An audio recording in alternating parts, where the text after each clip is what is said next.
Greetings, fellow investigators, and welcome to our video podcast, Into the Darkness, where my friends and I play the Call of Cthulhu role-playing game. I'm your host, Tom Rayleigh. Tonight, we are running a one-shot, a scenario that is called The Silent Clowder. It was written by John Hook. He originally wrote it for a single player, but we want to see what happens if you use 4 players. I'm your game master, and this is version 2. So without any further delay, let's begin our journey into the darkness. It's Arkham. It's 1925, and the date is April 12th. No, it's April 13th. Yesterday was Easter. So there was a nice long weekend where everybody relaxed and had fun. And this morning you are getting ready. You're getting up in the morning and you're getting ready to leave your house and walk into town to your places of work. Let's start with Katie Posen. Katie Posen, tell us who you are, how long you've lived here, where you work, and what your job is like. All right. Well, I'm Katie Posen. Catherine's my real name, actually, but call me that, and, well, we might have a problem. I've lived here in Arkham my entire life. Not exactly from the best side of the tracks, but hey, there's work that's got to be done. I'm the one who does it. It works.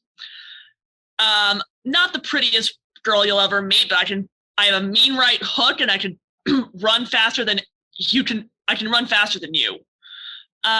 Let's not talk about that lovely little Glasgow grin across my neck. That's just the way that you know not to mess with me. People don't tend to survive those. I'm tougher than that. That being said, I work in this little office over the general store. It's my own little piece of paradise. I enforce bail, shall we say. People want to jump, I catch them. Cool. Clive Lipton, how about you? Oh, hi there. I'm Clive Lipton, born in Reno, Nevada. And after I did my service, I got out in 1920, and my staff sergeant, Charlie, he hired me as a mechanic at his shop. So I work at C&C's automobile repair shop here in Arkham. I've been here since 1920, and we've just been getting better and better at these wonderful machines we got running around the streets nowadays. Time to get to work, I think. Cool. Carl? Carl Hauptman. I'm the head librarian at the main branch of the city library. Also an Arkhamite born and bred. The Hauptmans have been in the city environment since at least 1826. I did not serve in the Great War because of childhood injury. I like to be of service to the people of Arkham, and I also enjoy the company of old books more than most folks. Cool. And Bart.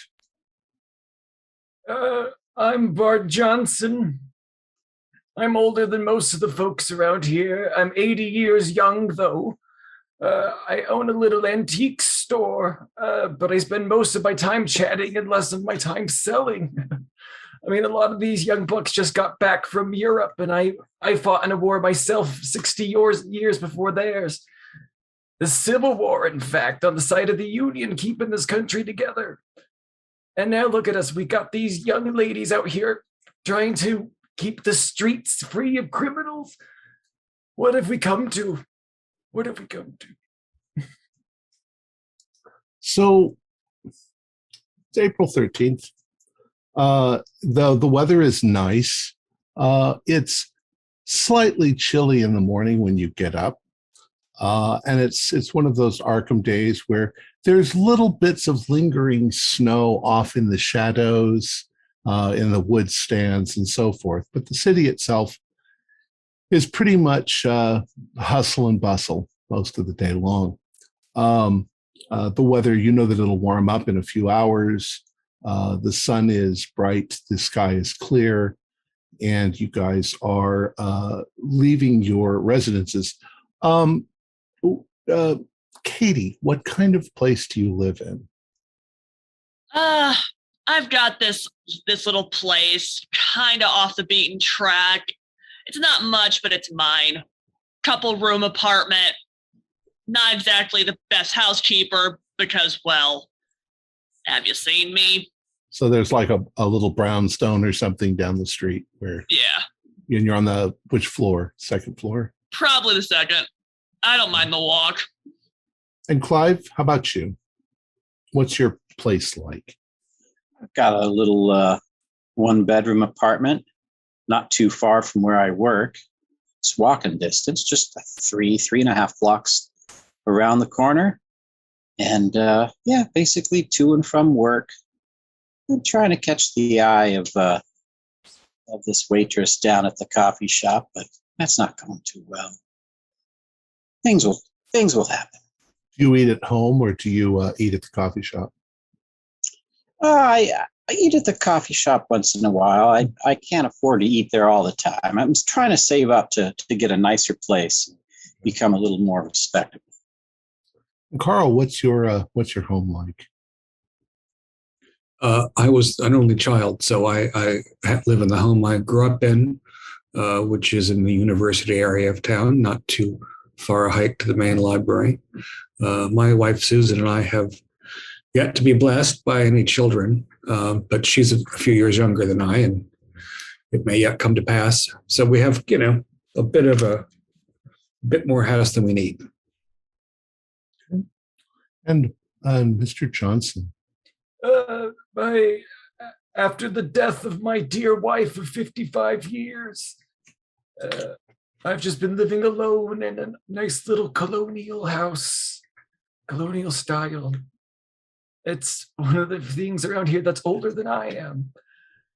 My grandchildren and some of my children and still in the area come to visit me from time to time, and I love seeing them. What was your wife's name? Her name was Martha. Okay. So you all live relatively close to one another, but not obviously not in the same place. It so happens that very often, as you guys are walking to work, you end up sort of meeting on a particular corner of a street, and then from that point on, you walk together. So this morning, as you're walking along, you're enjoying the walk. As I say, the weather is nice, and there are streets that have like brownstones with multiple layers, and of course, the main part of the town has 3 or 4 story high buildings in it. But right where you are, there's also interspersed older homes that are more, single family living style homes.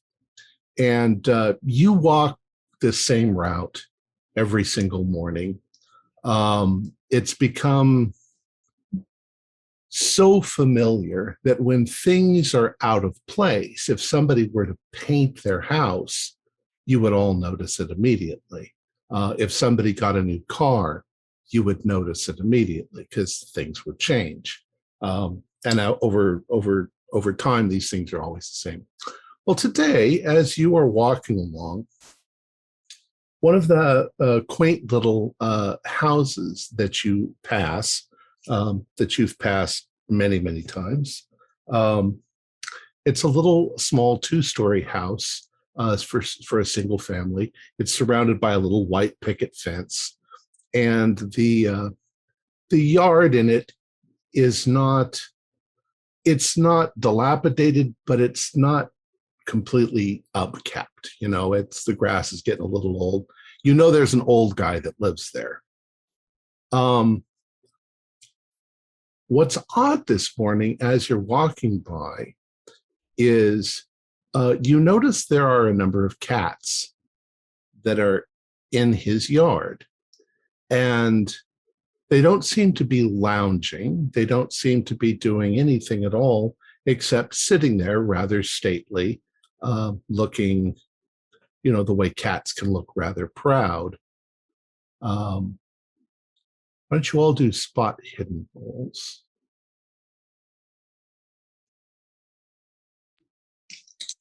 An 05. I can't believe it. I can see something with an extreme success of all things. 6. Extreme success. Regular. And Clive is muted. Oh, sorry. Yeah, 64 out of 65. So Okay, so you all passed. Well, as you're all walking along, you notice this. And just like any other fixture, you're kind of familiar with, the cats in the neighborhood. You've never seen cats sitting in his yard before. You don't recognize the cats, but they look like cats. But with some of your extreme rolls, you notice that there are at least 5 of them that are sitting in the yard. What in the 5 cats just sitting there quietly. Maybe a stray cat just had a litter. They wouldn't look that proud. These cats are a little bit older. They're not really kittens, I would say, but well, I've never seen them in this yard before. No, whoever, I don't. This is a friend of yours, right? Yeah, is this another old resident of Arkham that I happen to know or know? What was your profession before? Well, I'm an antique dealer. It's possible. The mailbox out in the front of the property says Porter. You might have recalled a Mr. Porter. Oh, yeah, Mr. Porter. I think I've met him once or twice. Did he ever talk about cats? My memory's not so good. That's really weird. Are you trying to talk, Carl? You got to speak up. You've got to get your horn, Bart. Are any of them belled? Can you see? I imagine collars are uncommon, but bells are helpful. Your guess is that they're all strays. So none Are they of a bit them, scruffy? a couple of them look a little scruffy. And you know that the cats are fairly common in Arkham. Yeah. I wonder if, somebody tossed a bad fish and they had themselves a nice meal and they're now relaxing. Do they look like they're in? You said they're kind of scraggly, or they're kept. Well, I mean, there's one cat over there that looks like he's got a scraggly ear. Your guess would be these don't look like they're well taken care of, well groomed cats, but they don't look like they're on their last leg.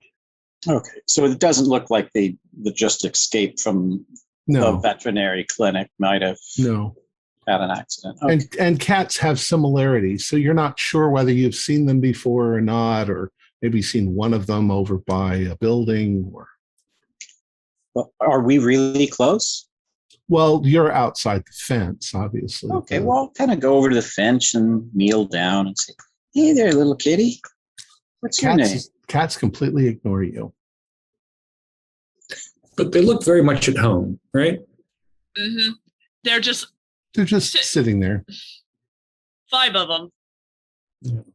Not engaging in any kind of subterfuge or. And they're not interacting with one another or. Right. You'd think there'd be some territorial issue. Curious thing. And there was no reaction to me kneeling down to them, sort of. No. And these aren't cats we recognize. I know the strays around here. Never seen any of them before. Well, you know how cats can be. Well, gotta keep moving. No, but I wonder if the old man that lived here is okay. If these were his cats and something happened to him, maybe they got out and they're just sort of loitering around the house now. No, they look like strays to me. Nah, Clive. These ain't house pets. These are definitely just strays. I wouldn't worry about it. Come on. It's weird, but I mean, they're just sitting here. They're not doing anything, so. I'm not getting any younger. And I've got a case, so I need to get to it. All right. Yeah. Oh, and you and your cases.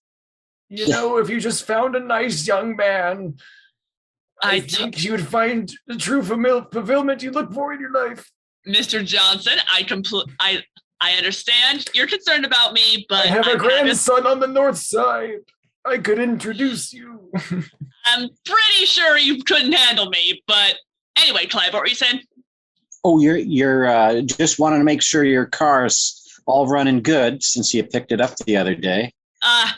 It's perfect. Purrs like a kitten. Oh, that makes me so happy. Well, I was happy to work on it there. Thanks very much. All right. So you all continue on your walk, and you get to your respective jobs. Katie, tell me what your day's like today. Well, as I mentioned, I did in fact have a case. So I've got a report on my desk about some idiot who decided to jump bail, because they always do. Why? God knows. But someone's got to catch him. Might as well be me. So he was supposed to check in with his parole officer 2 days ago and never showed. So last place he was spotted was out near the river, and so I am going to go investigate, track his happy ass down. Okay, do a luck roll.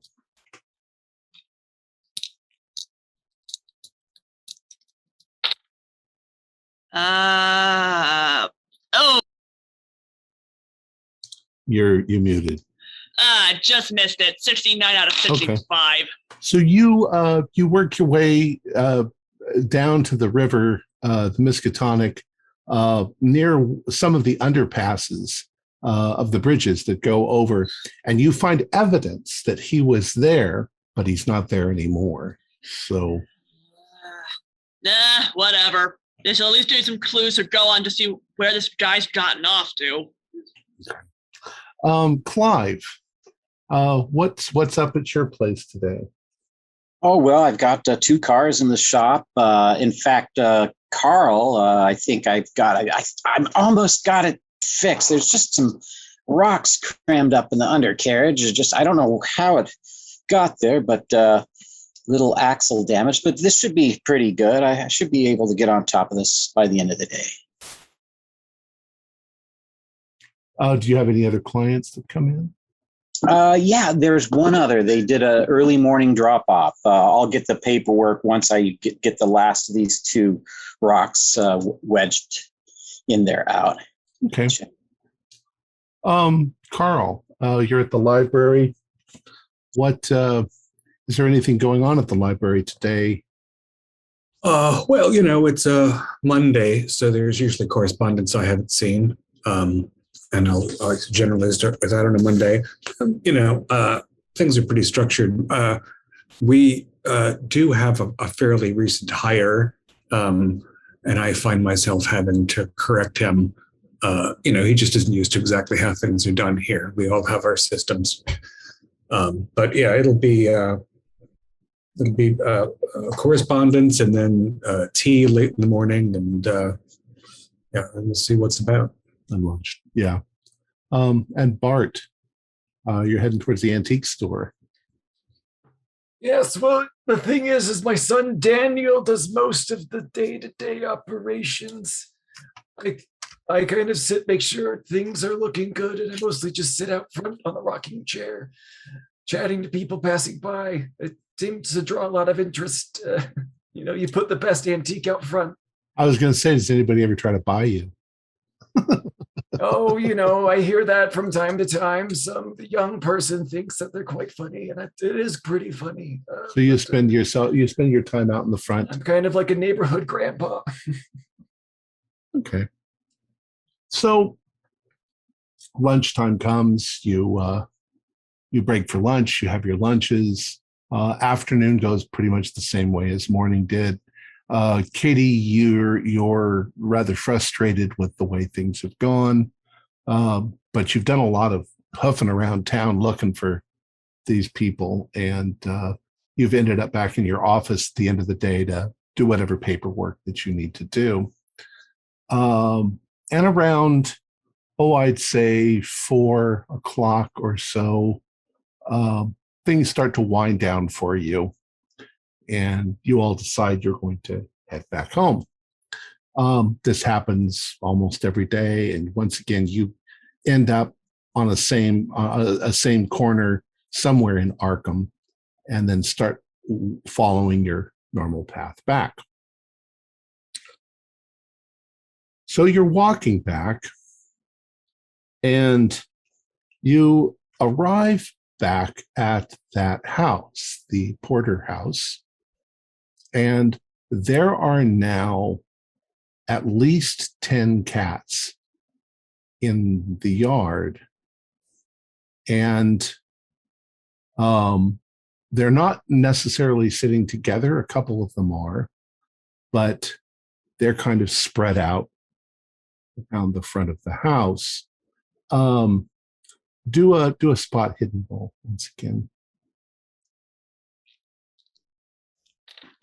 An 85, a number higher than my age. I don't see anything. 56 out of 65, regular. Okay. Regular. 97. Oh, okay. One thing that you notice, those who notice something, is all of the cats are facing the house. Clive, look at that. Yeah, I noticed this. Yeah. They're all just staring at it. Like, what are they staring at? I don't get it. That's real odd. They don't do that for no reason. So I'll take I'll stop and just take a closer look at the house. Like, what are they looking at? Am I missing something? It's a house you've seen 1,000 times. It's a nice little house.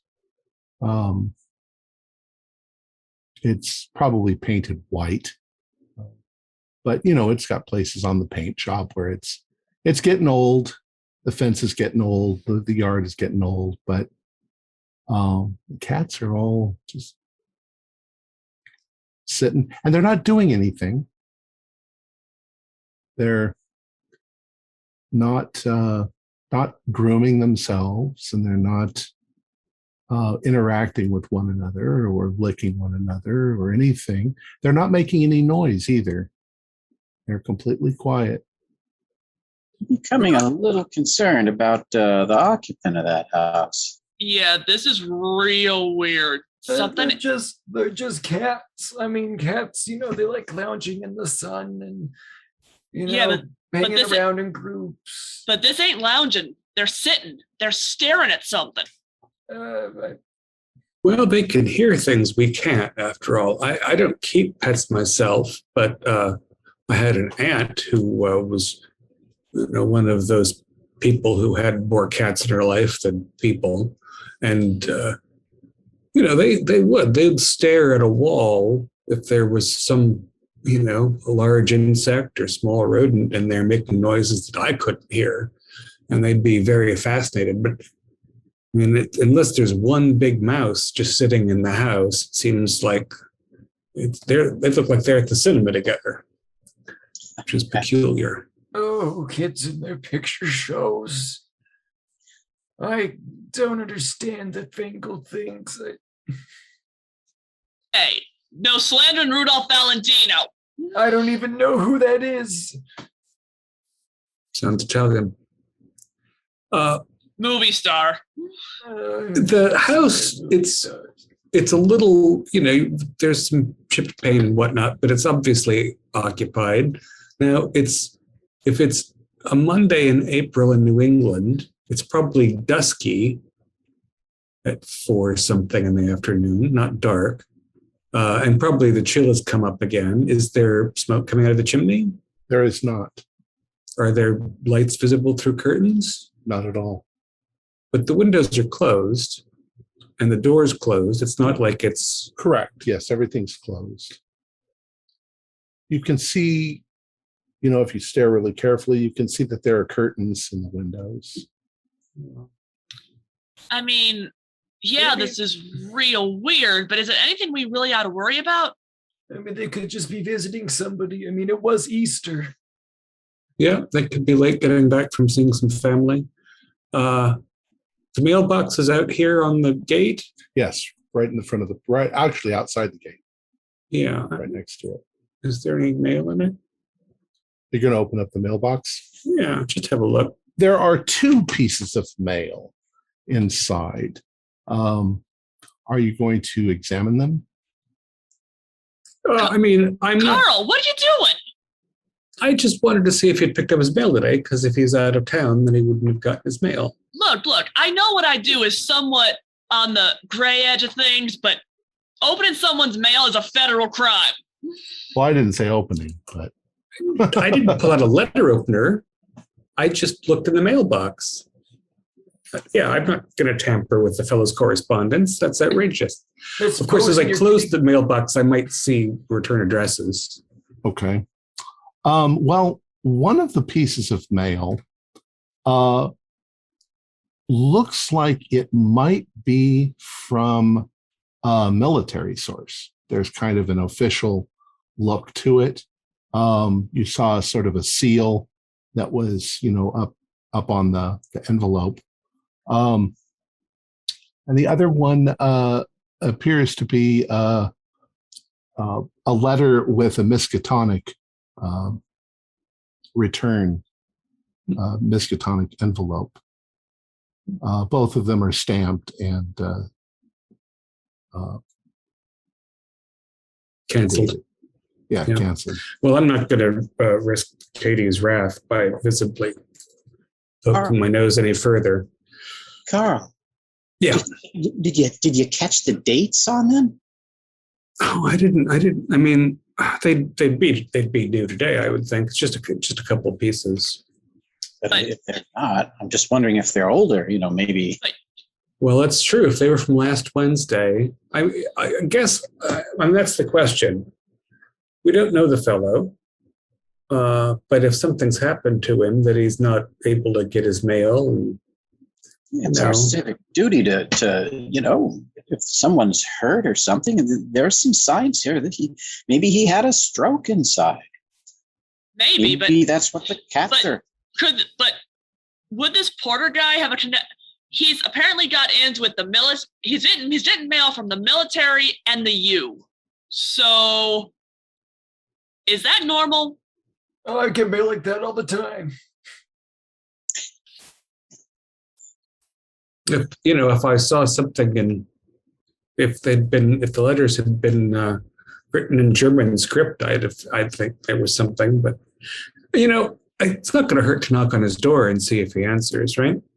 I think that's a good idea. I just want to make sure he's okay, or we could at least ask a neighbor if we see him. But I mean, did you look at the cancellation, the postmark? No, Clive said something, but I didn't hear if he said. He closed the mailbox before he could really look at that. I'll take a peek in. I'm not going to open it. I just want to make sure if this is really old, then he might be in trouble in his house. All right. Today is the 13th of April. Yeah. The letter from the Miskatonic is dated the 3rd of April, and the letter from the military is dated the 6th of April. Well, this has come from this is quite a lot. That's concerning. Yeah, I mean, if he's not heating the place and he's in some condition, he might be in real bad condition. This is 10 days ago, the first one came, and then 7 days ago, the other one came. So, All right. I mean, granted, he's not one of my guys, but I'm getting kind of worried. Oh, don't you worry, Clive. A strapping what young would you- man is going to go knock on the door. So, Carl, you're going to go through the gate? Yeah. Is anybody else going through the gate, or are you going up there alone? I guess I might want to go because Clive might be a strapping young man, but I suspect I'm better at punching things than he is. definitely, yes, 100%, definitely. I'll stay back with Bart. But don't punch the cats. I don't know who you need to punch. All right. We're just going to see how he is, Bart. So you step all right, through the Wait here. you step through the gate. It creaks as it opens, and there's a little stone path going up towards the house. There is a single white clapboard step that you step up to, and then you're on the porch. The porch wraps partway around the house. It's wooden. It's large enough that there are a couple of little chairs, for people to sit on their porch. There's a big picture window. But when you're walking up and you're looking at the picture window, you can see that the curtains are closed. You can see it's kind of an interesting combo because it's like those lacy white curtains, but then there's heavier curtains, and they've fallen together. There are cats on the path, a few of them, as you're walking up, and they don't get out of your way as you're walking up, so you have to kind of walk around them. Seriously, cats? Really? When you step a foot onto the porch, a couple of the cats that are near you go up on all fours. They stand up from their sitting position. And when you go forward to the door, you're going to knock? Yeah, we're just knocking. When you knock on the door, a few more cats go into a standing position, but they don't move, and you get the very distinct feeling that they're watching you. But there is no answer at the door. I'm looking around at these cats, and granted, I'm not one that creeped out by much, given what I do, but what is this? Yeah, it's strange behavior. And, one of the necessary skills for a cat living on the street is to stay out of the way of people who might consider them to be a nuisance. And these cats mostly ignored us, and now they look like almost sentinels. And now that we're up on the porch, it's clear there's no light burning, there's no fire, and it's dark. Correct. Is the door locked? Are you going to If try I the door? jiggle the handle? I'm going to jiggle the handle. Two things happen when you jiggle the handle. One is you discover that the door is locked. And the second thing that happens, very strangely, is a number of the cats who are closest to you, they come running up very quickly onto the porch. They leap into the air towards the door, and they vault themselves against the door and against you, like they're pushing you away. Can I react, like possibly kick some of these cats away? Because they're cats. they're attacking me. What do you want me to do? Well, they're not attacking you, but they are All right, maybe trying I'm to not gonna force you away. They're maybe not I'm not scratching or anything. All right, so maybe I'm not kicking them, but they're like, "What the hell, cats? What are you They- doing?" They form a little line between you and the door, and you get the distinct feeling that they do not want you to open that door. But they're still completely quiet. They've made no meows or noise at all, or hisses. This But is now very they're standing oddly unnatural. between you and I the door. glance back over at Clive and Bart. You guys seeing this? This is mighty peculiar. Like almost they're trained. I don't get what's going Looks on. like those little critters don't want you going in there. Cats don't do this. Strays don't do this. Well, they do it now, apparently. I mean, so much has changed. I suppose cats should be doing this now. Why not? That jazz music, Bart. I think it's the jazz music. The jazz music's gotten to the cats. Hey! Don't talk slander about my Count Basie. Who? So what do you want to do? The sun's getting a little lower in the.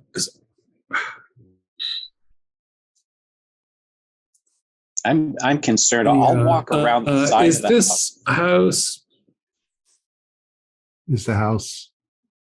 Yeah, is there a yard or is Yeah, it there's a up little yard against- going around. It's a single house with a white picket fence going around. Yeah, there's definitely. You can walk around the side of the house. I'll try looking in the windows. And- So Yeah, Clive, you're now I'll coming go into around the the other yard. side. I want to see if Clive, you're coming into the yard. Yeah, I'll come into the yard. I'm concerned for this person. Did we see that? Do we know the gentleman's last name? Like it should be on the Porter. mailbox. Porter. So I'm going not to be confused with a burglar. I'm just going to be, oh, Mr. Porter, are you okay in there? There is no response. But as you walk around the side of the house, you can see there's a small yard in the back. What you would expect, a little tool shed. Oh, excuse me. And once again, a little step up to a back door. There are a number of smaller windows as you go around that probably look into rooms. However, they are also curtained and closed. You also notice there are at least 7 or 8 more cats in the backyard. And as it gets darker, there's no lights coming on. Correct. So it's totally dark. No Well, lights. no, not a it's light. still only about 4:30 in the afternoon. But God. the sun is getting lower in the. But horizon. dark as in there are no lights on. Correct. Anyway. You see no electric lights on. Katie, are you still on the porch or? At this point, yeah, but I'm kind of looking at these cats and just thinking something's real weird. Like, I wasn't gonna say much before because I don't want to bother this old guy, but then suddenly I've got cats trying to herd me away from a door. What is this? Bart, what are you doing?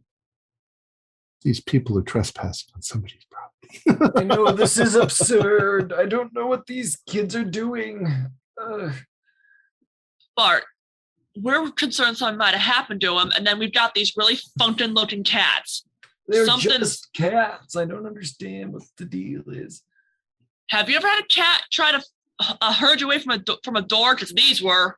No, I'll walk up into the yard and I'll try to lean down and pet one of them. They're just little cats.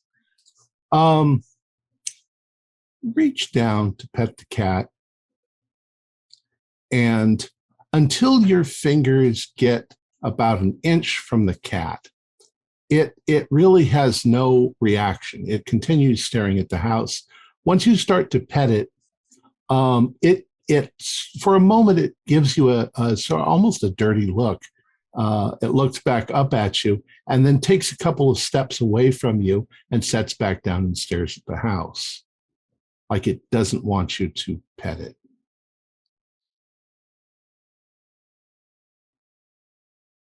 Well, they're not friendly, but that doesn't mean that. That doesn't mean anything. They're just a bunch of alley cats. this isn't really an alley. All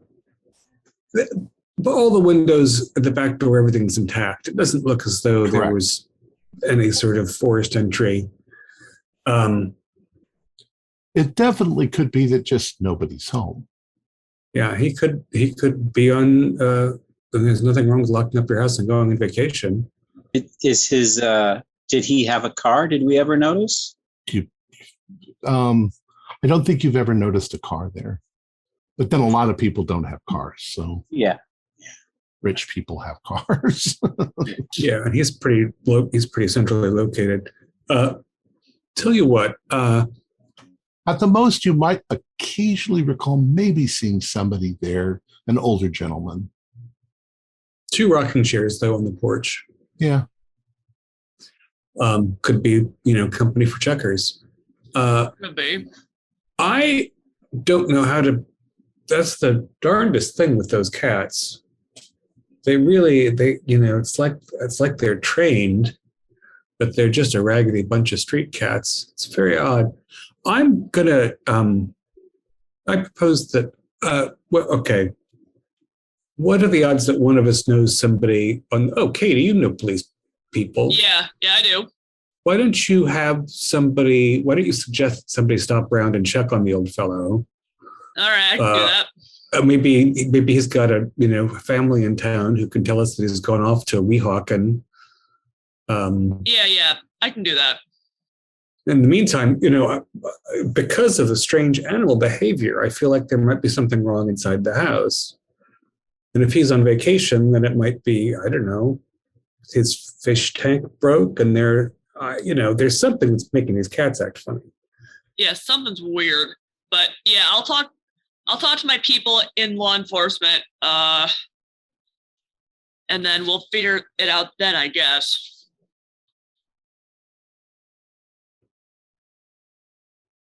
Yeah, I should get home to dinner. Susan will be cross with me. Yeah, don't make the old lady wait. She's young. She's a young lady. I'll have you know. Should we meet here in the morning and see whether the cats have dispersed on their own, and you can tell us what you learned? Yeah, sounds good. All right.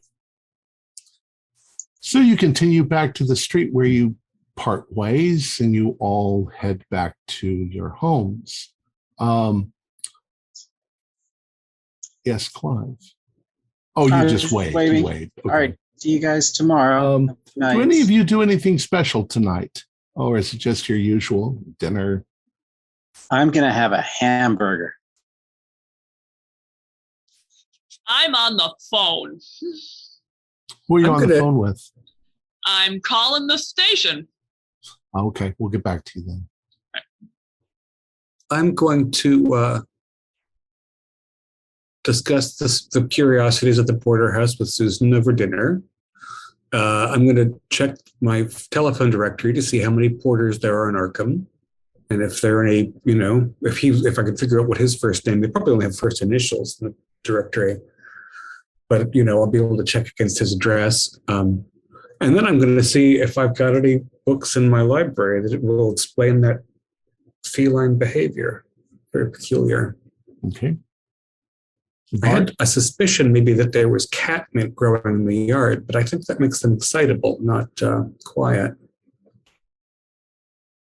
That's fairly easy to identify too. It's a mint. So you didn't square stem. Yeah, you didn't see any mint growing in the yard. Bart, what are you up to this evening? Oh, well, my lovely granddaughter Charlotte has come to have dinner with me. Oh, that's nice. We have a lovely conversation. She's attending Miskatonic these days. And it's just a pleasant evening, and I smoke a bit of my pipe on the porch and then go to sleep at a reasonable hour. Okay. Do you ask Charlotte anything interesting, or do you bring up any subjects that you discuss? Oh, well, she's taking history classes, you see. And, I just want to make sure that they're teaching it right. Some of the things they talk about in class, I was there for myself. So. That's true. All right. Katie, you get a hold of the Arkham Police Department. What do you have somebody you like to talk to, or somebody you know? I'm old friends with one of the sergeants. He and I used to run together before he decided to go on the straight and narrow. Sergeant who? Sergeant Stone, I think. Sergeant Stone? Yeah. This is Sergeant Stone. What can I? Hey, Stone, it's Katie. Is that Katie? Katie. Yeah. How you doing? It's not too bad. Fuzz still keeping you up at night? He is. Yeah. Listen, I got a question for you. Mm-hmm. I've been walking past the Porter place recently, and there's been some weird stuff happening. Thing is, I'm not sure he's completely all right. Could you maybe send some people over there just to check up on him? Is that let's see, I 321 Hancock Street? Yeah, that's it. All right. Yeah. What sort of weird stuff? Okay. Tell me this. You ever see alley cats just sitting in a yard in rows, just staring at a place like they're at the damn theater? Oh, that sounds pretty weird. Yeah, I thought so too. And the oddest thing was, went up there to knock on his door, see if he was okay, and these cats, I swear to God, they were jumping on the porch trying to hurt us away from the door, formed a line in front of it. Stony, something's up. You're not like trying to pull my leg, are you? Would I do that to you? Yeah. Oh, okay, fine. Have I done that to you lately? I'll send a couple of people over there to take a look. Thanks, Stony. You're a pal. I owe you. Don't be a stranger. Of course not. All right. Carl, what sort of stuff are you looking for? Cat behavior? Do a luck roll. Oh, no. Didn't do it. Yeah, you don't have too many books on cat behavior. Yeah, it's kind of I'll make a little list of things at the library that I may consider. Okay. Whether there's signs and signals and spore and even things they might be attracted to. Mm-hmm. Clive. So when I'm finishing up my really nice hamburger I made for myself, it's really good, a little barbecue sauce kind of stuff. But I went ahead and I saved like a 10-15% of it. I just mashed up that hamburger meat without any of the extra stuff, and I kind of grind it up so there's lots of little pieces. And his house is not that far away from mine, so I'm just 5 minutes. Just in this little cup, just gonna bring it over to the cats. And I just want to see, they seem so preoccupied, like they weren't acting normal. They gotta be hungry or maybe want a little bit of this here would be real tasty to them. So I'm gonna go try to some of them. Okay. So you walk back down the street. You've got a little cup of some hamburger meat. You walk up to the house or you walk up to the picket fence. Here it's dark now, but you're pretty sure there's even more cats. More cats? That's where are they coming from? Some of them have collars, but none of them have bells. Oh my! Some of them have collars. So some of these might be pets that have come to here, and others are strays. This is bizarre. They're being So I go to some around the periphery near where I am, and I kneel down. They're all within the yard, so you have to actually go into the yard. I'll go in a little bit, just a little bit. And see, little guys, what's going on here? You set the cup down with some meat in front of one of the cats, and you yourself can smell the hamburger, so you know it smells good, and so forth. The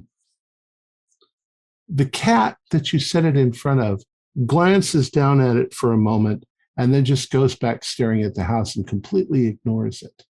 And none of the other cats come over to see what's going on.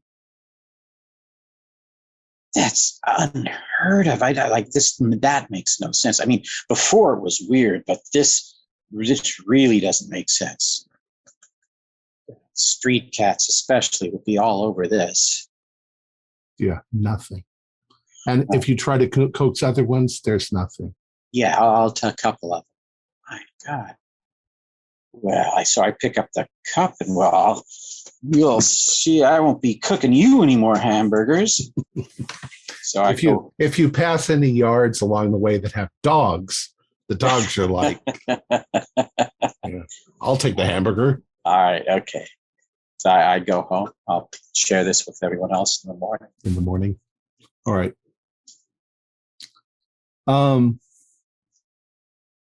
I would like everybody to do power rolls.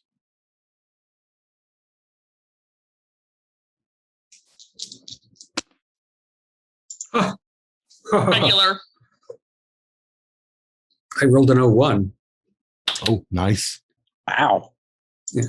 Who failed? Oh, you young people with your O1s. I rolled an opposite of an 01. 99? I rolled a 98. 98. Oh. How about you, Clive? 33 out of 40. Okay, you pass. Just regular pass. The three of you sleep soundly. Bart, as you try to go off to sleep, it really irritates you that they just went into that guy's yard. But at the same time, you're old, and you know that if you, I'm sorry, do you live alone? But you live alone, but your family comes to visit you. I live alone, but often. somebody comes visits me in the morning and in the evening. And, yeah. You know that at some point they might come to visit you, and they're going to find you dead on the floor somewhere in the house. It's just the reality of life. And you keep thinking that man might be in the house. He could be in there dead or injured and unable to communicate. But there's no evidence of it. So it becomes a bit of a problem. Anyways, as you drift off to sleep, you find yourself in a very odd place. It almost seems like a beautiful valley with a forest behind you and a village off in the distance. And you feel younger than you felt before. Your freedom of movement is back. But as you're standing there, there is a noise in the distance. It sounds like almost like thunder. And as you look down into the valley, there is a huge army that is amassing and heading in your direction. They don't ever get to you, but you're frightened by how many soldiers there actually are. It's quite frightening, and it reminds you of things from the war, of the Civil War, of the enemy, and how they could shoot at you without you actually ever seeing the whites of their eyes. And you wake up in the morning and you're very restless and you're sore from having tossed and turned all night long. And the morning comes. You all have your respective breakfasts, and it's up to you, Bart, how you feel this morning, whether you want to go into the office or not. Oh, well, when I have such, dreams about the war or related to it, I feel a little tuckered out. I'm not as young as I once was, and so I think I'll spend the morning just conversing with my great-grandson Henry, who came to visit me in the morning, and I'll probably just lounge around the house and nap on my porch, occasionally smoking my pipe today. Okay. So you're sitting there relaxing, and the other three, once again, you meet up at the corner and walk towards the porterhouse. And in fact, there are even more cats that are in the yard. I'd like you all to do a spot hidden for me. I share what I experienced last night with the 18 out of 65, hard success. standard. No. So Katie, you sort of notice a bit of a pattern that there's all kinds of cats here. There's black cats, there's white cats, there's calicos, there's tabbies, there's orange cats, there's a huge variety. But there does seem to be a tendency where the black cats are congregating in the same area and the white cats and the brown cats and the tabbies, and they're kind of in groups, segmented by their variety. Didn't realize even cats had a color line. What is this? It's very odd. That's And all- you can see also that they go all, out into the backyard as well. So How we're many even looking are at there? a few dozen cats at least. Yeah, like 20, 30 maybe even. And they don't even want hamburger. I thought about distemper. I feel like this might be a health issue. They're behaving so erratically, and some of these are house pets, right? That's got a color. Yeah, some of them Yeah, have house so does that pets. one, and I think that one does too. Wait a minute. Is that Mrs. Barlow's, that fluffy thing? Yeah, you notice Mrs. Barlow's cat. But the commonality here is they're all coming to this house, so something's going on. I bet you he's dead inside, and they're all smelling his rotting body or something. But then, why the separation by kind or fur color or whatnot? Like that's weird. Yeah, and it's not even as though, litters don't look the same. Litters can be all, so it's not like they're grouped in family groups, and some of the strays are with some of the collared cats. What did your friends with the constabulary say? I asked him to send around some people to check up on him. I haven't heard anything else. About this time, as you guys are standing there, you hear some whistling, like a person whistling. And around the corner and heading in your direction is a young man. He's dressed in a nice brown uniform with a little hat. Looks like a telegram delivery person. And he gives you a warm good morning and all that. And he walks up to the porter mailbox and sticks a telegram in it, and then turns to walk away to deliver some other telegram. And there's no sign that the police have been by here. No, I mean they could have been. You just don't know. All right. If you know your friend, they would have come out here to check. Right. I definitely want to drop by and talk to him, see what he found. Okay. Well, you're still in front of the house at the moment, so Right. what do you do? Katie, Yeah. you mentioned that opening another person's correspondence was a federal offense. Does that apply to telegrams? They're not technically mail.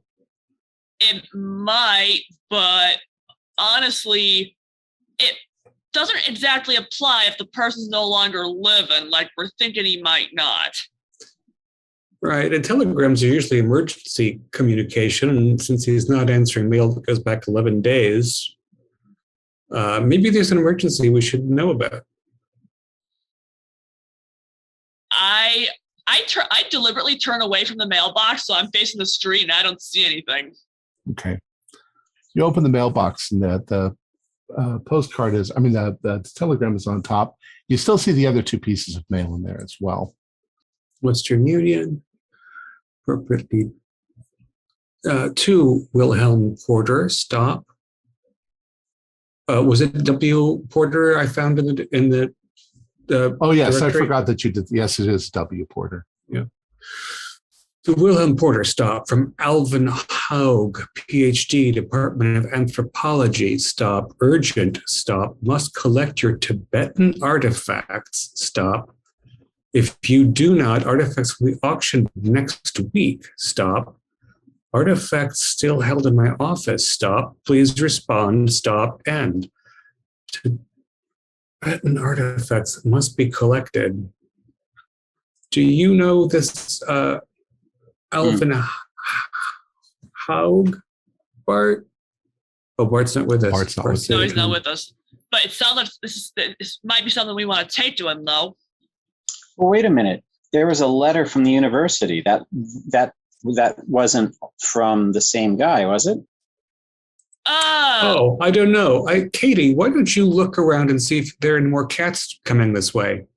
Yeah. I deliberately again turned to look at the cat pattern again while he's doing that. It is from the anthropology department at Miskatonic. Are you going to open it? You're opening it? Wilhelm, consider this your final notice. If you want to preserve these Tibetan artifacts, you need to come pick them up ASAP. As I've informed you previously, they are boxed together neatly and currently stored in my office. If you prefer that I shall mail them to you, please let me know where you'd like them sent. Unless circumstances have changed, I don't believe you have sufficient space at home to store them. If you are unwilling or unable to collect these artifacts for the next 2 weeks, I will have no choice but to put them up for auction. A portion of the proceeds will go to the department, of course, for your time and troubles. Please respond, Wilhelm. Regardless of what you're going through now, this is highly unprofessional of you. Sincerely, Alvin. Alvin has PhD, Department of Anthropology. All right. So we have every reason to believe that this Wilhelm was in considerable trouble. Wilhelm? And has been since... at least 2 weeks ago. Yeah. And they're expecting him to be home to receive this. And it seems like they would have good reason. And his behavior was already erratic. I kind of want to drop this telegram on Bart, see what he thinks. Maybe he can talk to this Haig guy while I go find out what stone he saw.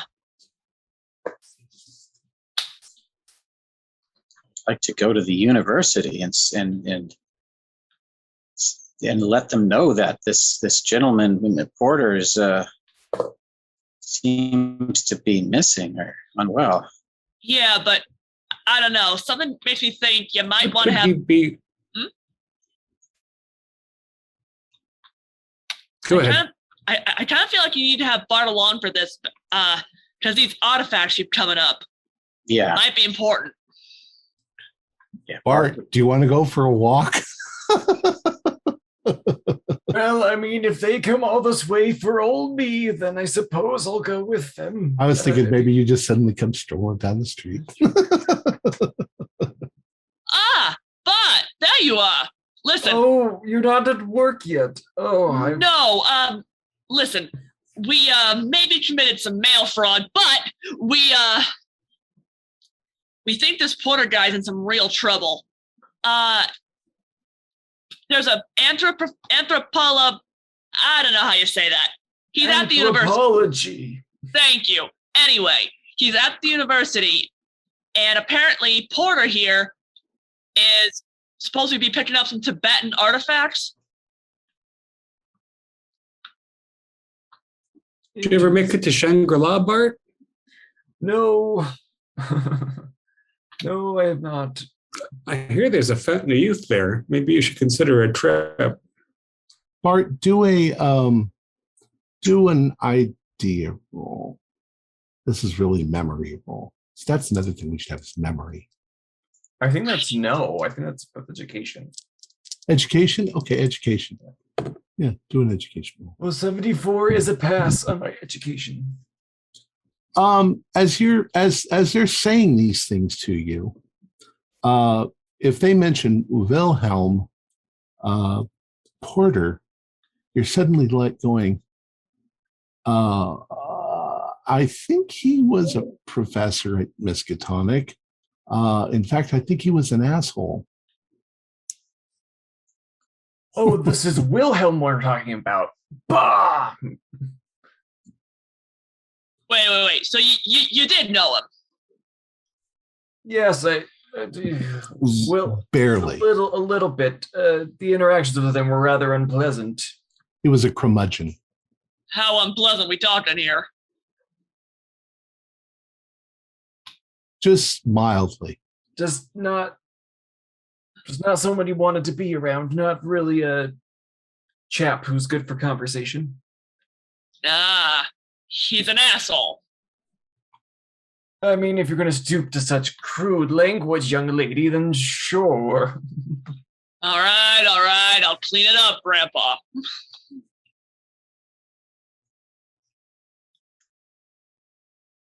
So what would you all like to do?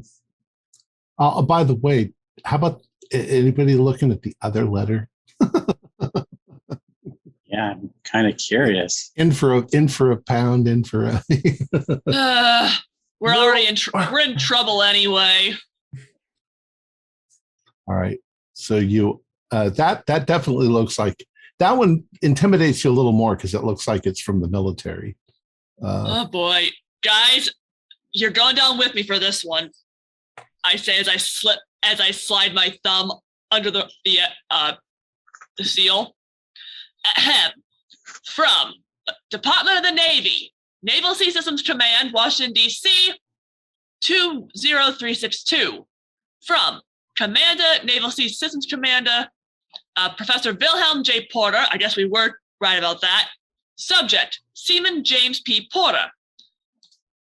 My dear Mr. Porter, this letter is to inform you of the location transfer of your son from his previous location at Naval Station Newport to his new assignment in the Western Pacific Islands. Correspondence with your son can be freely continued using the address below. Blah, blah, blah, blah, blah, blah. Your son is an exemplary officer and you should be most proud of him. His station in Guam should last no more than 2 years. Address correspondence to Lieutenant James P. Porter, Lumek Naval Base, Guam. Wait.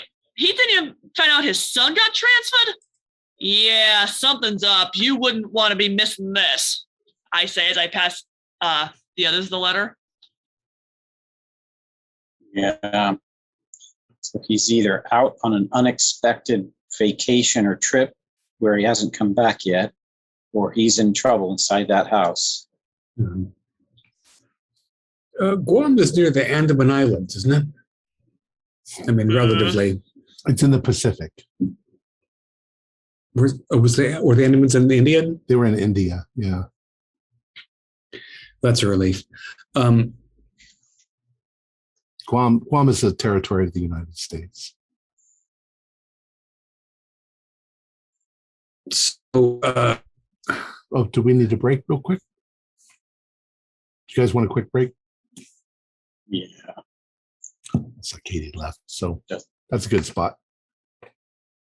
Yeah, no, Guam is in the Pacific. It's not too far from China.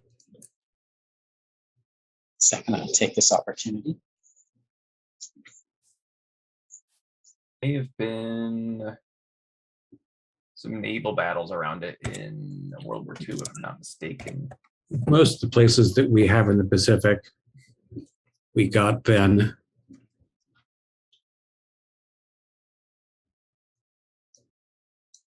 I was really just making a Chocho reference. But yeah, it's like, oh no. Yeah, Guam is one of the many places where we don't let people vote, even though we claim them charmingly. Well, you know, the Isn't it also Empire of one of the America is still places- alive. Isn't it also one of the places where pets have destroyed the indigenous population of animals? Wouldn't be at all surprised. I mean, the estimates of what house cats have done in the U.S. are terrifying.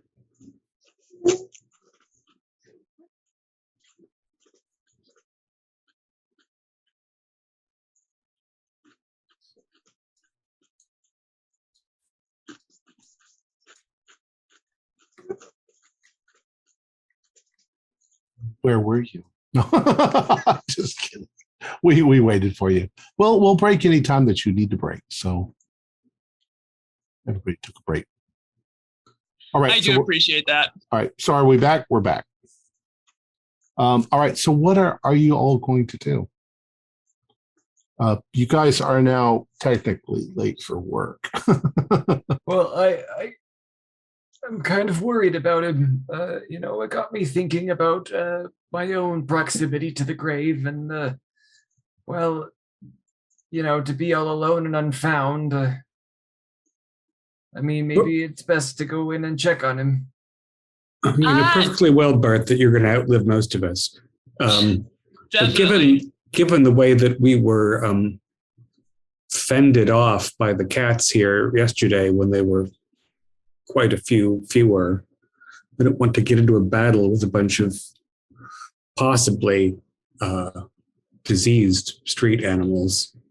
We should get authorities involved. Bart, why didn't you come down to the library with me so that I can save face with the underlings and not seem to be a layabout? And we can call the university and see if we can get a hold of this Hauga fella. And in the meantime, Katie, you can check in with your police friend and find out why they haven't gone in there and cleaned this mess up. Yeah, one of the perks of being my own boss, I can come into work whenever I need to. What do we want to do about this mail? Well, You just leave it here in the box and not mention it.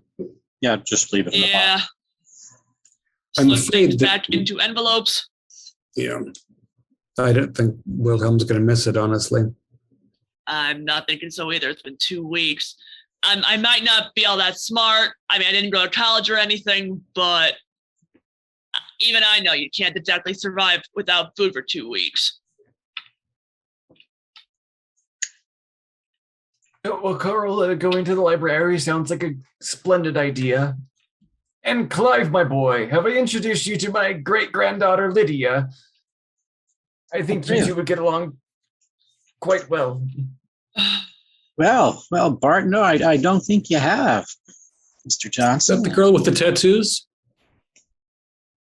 No, that one's Margaret. Margaret sounds like a character. She works for a circus. I wouldn't mind meeting at some point, but I don't want to impose. Thank you, Mr. Johnson. All right. So, Katie, you go back to your office. Do you call the police department? Yeah. Okay. You probably don't get Stoney now because he was there last night, but Miss Porter, yeah. Posen. Sorry, Miss Poser. Posen. Miss Posen, sorry. Miss Posen. We sent a couple of officers over to the house that you referred to, and other than a lot of cats, which seemed kind of weird, we tried looking through the windows. We didn't see anybody. As far as we can tell on that evidence, he might just not be there. You can't see into every room, but we need legal reasons to break into the house. We knocked on his door and there was nothing. You saw that. There's no lights, there's no activity, there's nothing. Something Right. just seems weird. But that just means to us that there's nobody home. And we tried looking through the windows to see if we could see. There's a few, cracks in the curtains. We can see that he seems to have a lot of I don't know, junk in the house, but we didn't see any bodies, and we don't have legal recourse to just break down the door. I mean, if you want, we can start processing that paperwork, but we need a writ from a judge Yeah, to be yeah, I able to know. do something like that. No, I get it. I would suggest maybe you could contact some of his family, see if they've seen him, if you can find out what family he has. Yeah, that's not a. Could just be that he's staying at Aunt Yeah, Marlene's. actually, Or there is somebody I could try and contact. Problem is, he's definitely not around here. But yeah, that might be something at least. Thanks for your time. Thanks. Bye. Sorry we couldn't be of more help. And now I gotta figure out how to make a call to Guam. All right. Yeah, I don't even know if you can make a phone call to Guam in the 20s. Making an across the sea call is almost impossible. Well, honestly, at this point, I have an address. If nothing else, I can send a telegram, but who knows how long that's going to take. I'm not even sure if you could send a telegram. You'd have to send a letter, and it would have to be flown out there, and it would take probably a week or 2 weeks. Right. But anyways, such is the 1920s. Mm-hmm. So Carl and Bart are heading towards the library. And Clive, were you just going to work? You probably have stuff you have to do. Yeah, I've got to finish up on the Henderson's truck. But once that's done, I should be able to go home. Okay. The city library in Arkham is in the center of town. There's also a second library farther into one of the more hoity-toity neighborhoods, a private library called the Corbin Library. And then there's the Miskatonic University, which of course has its own library. That's the real extensive library. But I assume you're going to work, so you're going to the regular city library. What do you want to do at the library? Yes, and when we're walking there, which takes a little bit longer because Bart, does not walk as quickly as he used to. I'm going to jokingly talk about how he could probably move these Tibetan artifacts at the antique shop if we could get them out of Miskatonic without making anybody angry, given that the owner is deceased. Would you even know what to do with some ancient stone gewgaws from the Himalayas? Oh, well, there's always Miskatonic graduate students and the like are always interested in that sort of thing. I'm sure there'd be someone who would buy it. Arkham's always been a strange kind of a town. Bart, it suddenly floods into your mind. That's where you know him from, because he's come into your shop looking for Oriental things, which you don't really have a lot of. But he seemed like lacking in personality. It wasn't so much that he was a dick, but that he was just no nonsense. This is what I'm looking for. If you don't have it, then walks out without saying goodbye. Yes, he's checked in a couple of times about things from the Orient. I get the impression from his letters that his house is full of things. I wonder. Perhaps there will be an estate sale at some point. Wonder what he's been collecting all this time. I was looking last night at the telephone directory to see what other porters were in town. You don't see any other porters. And we know his son is far away, so indeed there might be some choice pickings for you if the cats are right and Wilhelm is not in residence. All right, so I'm going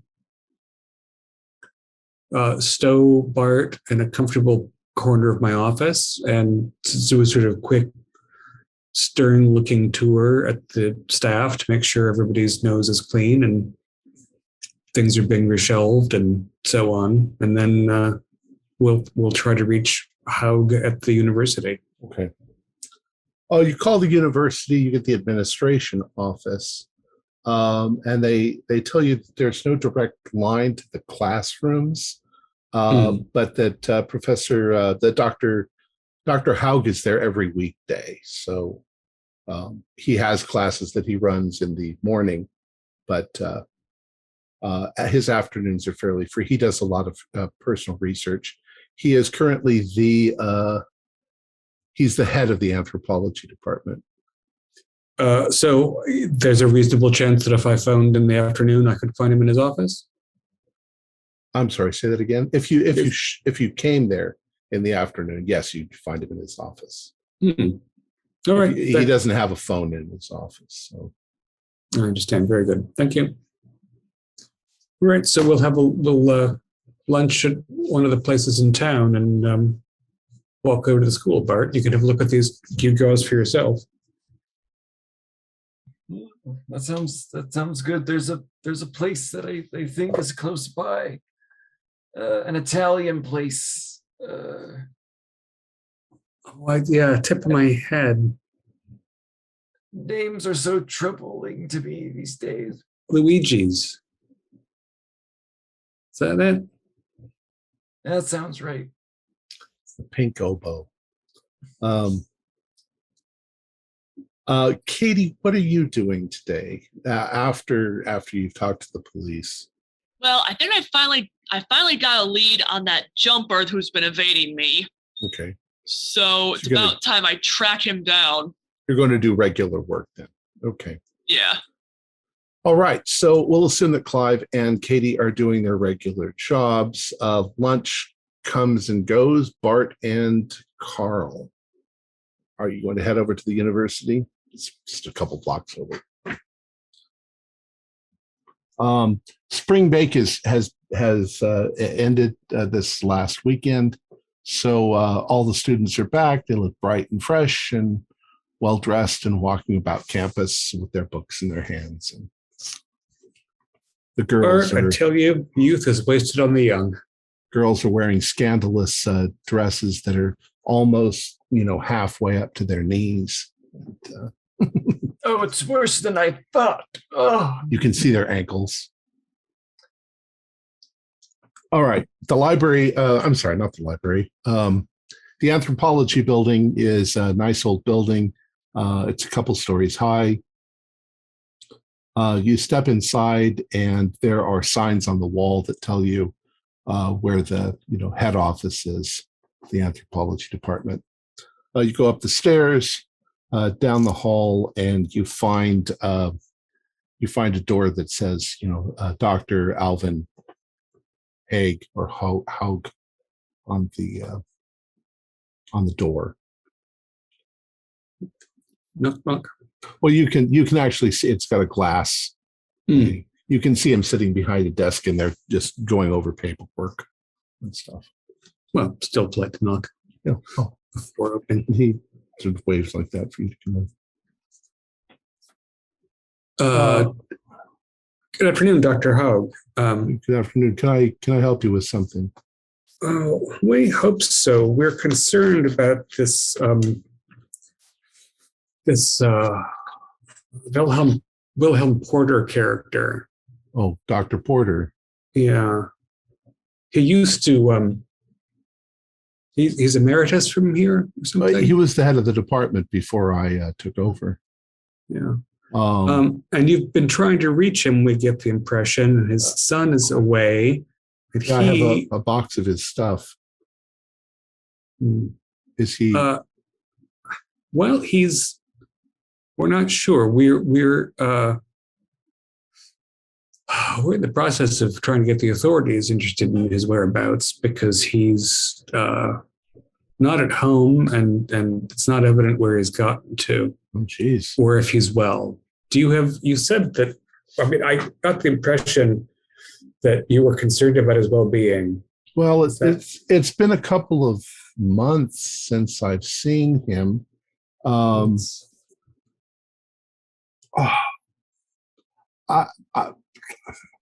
Obviously I'm somewhat concerned for every human life, but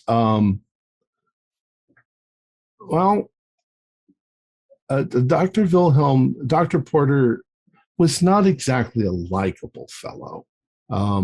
Most of the students kind of felt that if they got his classes, they were kind of cursed. He was an interesting man. He was a repository of all sorts of very interesting facts, but no entertainment value, no personality to go with that. And then after not everybody who's well informed is a teacher. Just because you have knowledge doesn't mean that you're good at transmitting it. Mr. Johnson here had some interactions with Porter, and has told me to not the warmest character.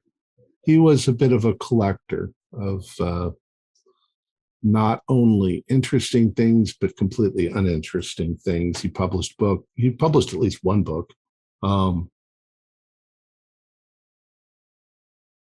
He was married. His wife was delightful, but she passed away, and then he kind of just went downhill after that. And, he was no longer teaching classes, at least not for the last year. And he just decided to retire, and so I haven't seen him since. But he left a box of stuff in my office. It's been almost 2 weeks since I last tried to contact him. I sent him some letters telling him that if he doesn't want these things, we're just going to have to auction them off. Right. Well, we're going to be at his home so we can take them, and we're also trying to get in touch with his son. So unless there's something of interest to you in it. None whatsoever. I mean, here's the box. And he pulls up a fairly decent sized box of stuff and sets it on the table, and he says, I gave him a warning. If I hope that the man is okay, but as far as I'm concerned, it's past 2 weeks. If you want to take this and see if you can locate him, give it to his son, whatever. It'll go to the same place as the rest of the collection does. What was his specialty? Anthropology. He wrote a lot about Tibet. Mm-hmm. And, was he well traveled? Yeah, I believe so. In his youth, yeah. Yeah. How old a fellow is he now? 70, his son's in the service. 73, maybe 73. Mm-hmm. Well, there you go. So a young man. Yep. Yeah. Well, if you don't mind, I do have work to do. Is there anything else I can help you with? You say it's been about a year since you were in touch directly? Correct, yeah. Mm-hmm. I mean, I see him occasionally, but the last time I really conversed with him. Yeah, well, hopefully he's doing some late life traveling, and we'll bring back even more of these knickknacks. I hope that he's all right, yeah. I believe that his son is in... It's in the service. Yes, I think that he's in the Navy in Rhode Island, Newport, Rhode Island, I think. Mm-hmm. Oh, so maybe we'll find it easier to connect than we feared. Appreciate your time. Of course. Thank you. Thank you. Yeah, take that. And then he just immediately goes back to his work as you guys walk out with the box full of treasure. All right, Bart, let's take this to the back room of your shop, and we'll see what ancient Tibet has to offer. Yes, looking forward to it. But Carl, how is that lovely wife of yours doing? Oh, commendably. She puts up with me. They still have been children, and I fear every once in a while she mentions adoption, and the idea of bringing some street cat into our home and raising it as if it were our own offspring, doesn't appeal to me. Well, sometimes the Lord takes his good time with his blessings. Just Yeah, hopefully I won't have to be 900 odd like Methuselah when he had his first child. Because I don't know. I don't expect to live as long as you. Well, I don't intend to live to 900. I wouldn't be surprised. Now, if everything in this box is statues of cats, are we just going to leave them in an alley somewhere and forget all this ever happened? Well, given the circumstances, that sounds like the wise course of action. Well, we'll see. But All I right. feel like cat's curiosity might get the better of us. All right. So you head towards your antique shop. And I just realized I have a mistake that I need to fix. So give me a couple of minutes. Katie and Clive. Katie, you have apprehended your guy. You've taken him into the police, and you've collected a handsome reward of some sort. Thank you.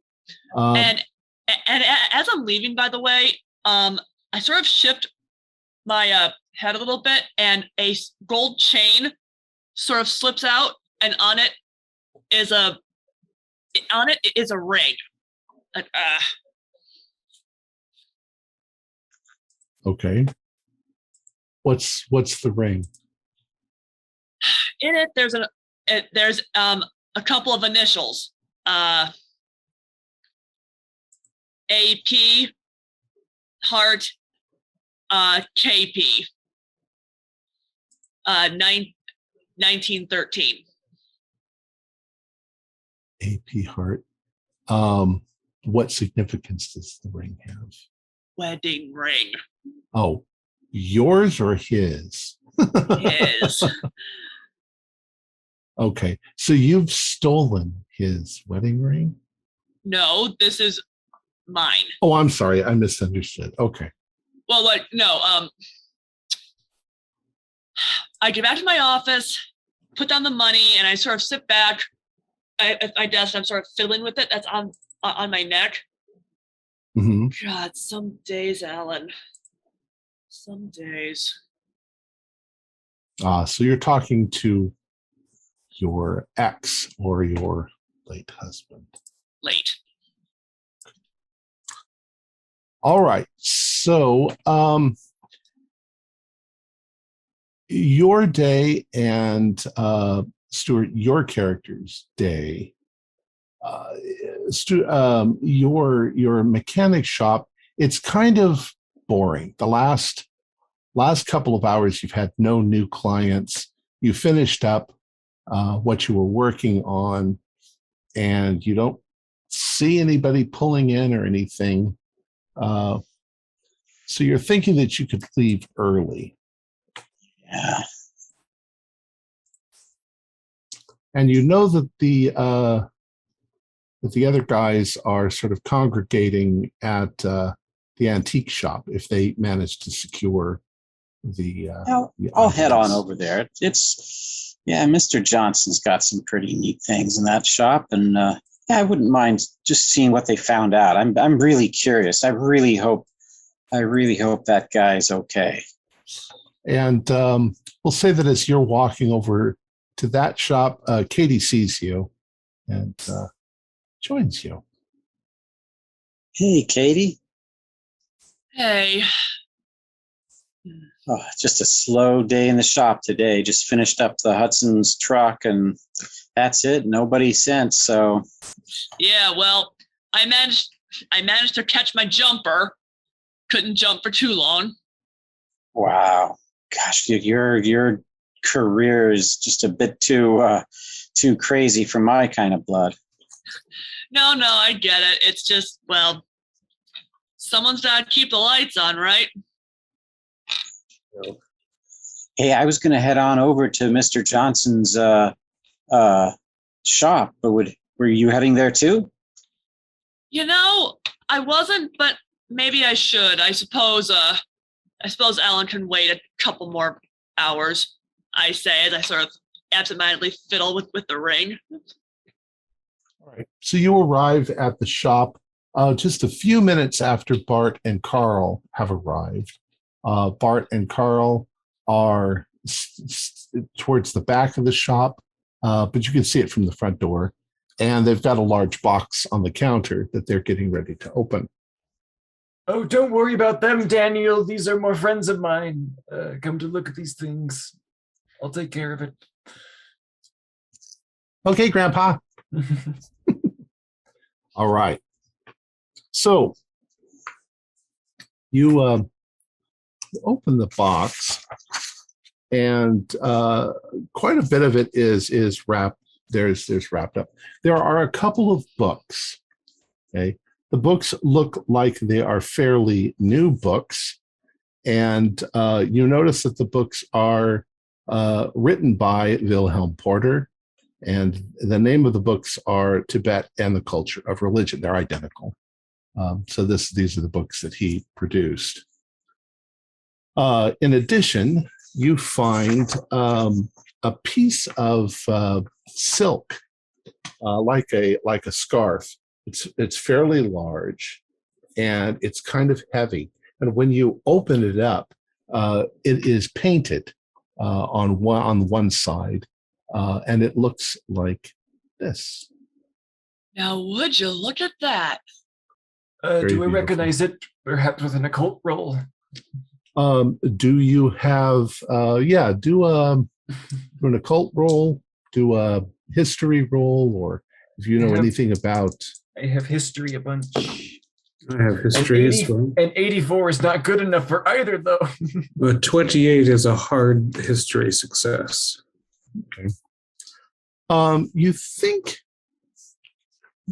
you may have run across this particular deity before. It comes up occasionally in Tibetan mythology. There's paintings of her. It's Kali, Shiva. It is Salye du Dalma, the goddess of sleep.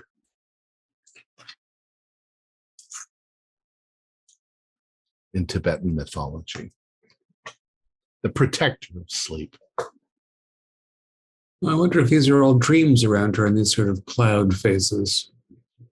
Could be. Maybe.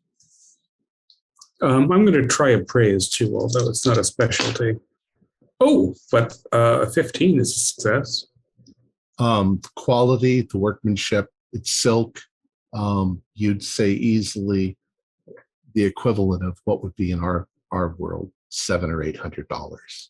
Mm-hmm. So, and do I think it's a contemporary work or quite old or? It's probably from the quality of it, you'd say probably in the last 10 years or so. Mm-hmm. So yeah, I wonder. I mean, if he's 73 now, was he traveling to Tibet at 63? Maybe he just had people he'd met over the years who sent him things, but it's a beauty. And he was just letting it sit? Yeah, you wouldn't leave this just sitting in a box. Again, either he went on an unexpected trip and didn't forward his mail, even though he was going to be gone for a while, or something less pleasant has happened. Telling you, I think he's in that home. Yeah. I think it's probably too late to save him now, though. Goddess of dreams, you said? Yeah, a god who's the protector of dreams. So you do Dalma. You also find a necklace. It's fairly small, very pretty. You think possibly made of jade.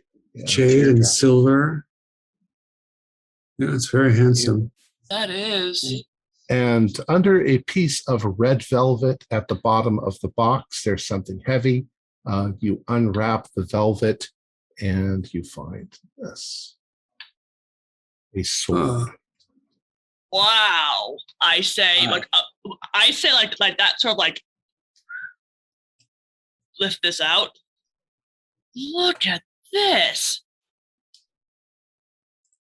Ceremonial, I would say. Yeah, can I do an appraise or history on the sword? Yes. You do an appraise. I mean, they're very exotic items. A 12 is an extreme success on appraise. Yeah, you'd say that definitely these things are worth quite a lot of money. I grab a piece of paper just to see. I'm guessing, like Carl said, it's probably ceremonial, but I gotta know. So I want to see how sharp this edge is without cutting myself on it. It's not particularly sharp. It does look old. It's composed of bronze, and the sort of where the blade comes out and the way the hilt is shaped, there are definitely sort of iconographic matches to the painting. Yeah. So it's almost like a tongue with little things on the end of it. It's definitely ceremonial. It doesn't look like you this fight with it. No, I know what a fighting weapon looks like. This ain't it. I point, but look at this. These pictures. Don't they look like the ones on the painting? But they come from the same culture. It makes sense why these things would have these similar patterns and designs. Yeah, but maybe this thing is something to do with our dream protector. Well, what do you mean? I mean, they're associated, but well, how else? I don't know the story here, but if I'm protecting people's dreams, I gotta do it somehow. Maybe this is supposed to be my weapon. Well, I'm not familiar with the finer points of their religion. Are you superstitious yourself, Katie? Miss Posen? I sort of pull my ring out because it's probably about time I let him know about this. It's Mrs. actually. Oh, my apologies, dear. It can be hard when someone you love passes to the other side. It was a while ago. It's fine. I just I didn't want to cause any scenes every time you tried to set me up with your grandson. Oh, well, I wish you would have told me sooner. I apologize. You know how us old timers can be. Yeah, I know. But I mean, there's a young man in a house surrounded by cats who may need our help. Yeah, let's focus on that. And you told the police that there was a concern, and yeah, but they said that legally they need to find some reason to get in there. For what they've got, there's not much, and I couldn't exactly tell them we opened his mail. it would probably not be good for your licensing situation. No, not at all. No, I would rather not lose that. Thanks. But part of me is curious and wants to see what I could find about these materials in the library. Part of me thinks that maybe while most of Arkham is at work is a better time to try to slip into a back door than when everyone's at supper. Yeah, probably.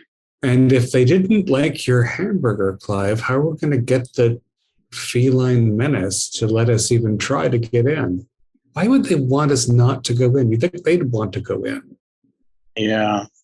If there was something decaying or something that was feasting on some, morbid thoughts. It's almost like they're trying to guard it or protect it from us. That doesn't make any sense. Maybe if we take that sword in this box and use it to make a little reflection, they'll chase it around and it will give us an opportunity.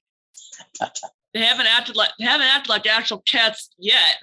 I don't know how that's gonna work. Yeah, except for their arrogance, they've been very unfeline.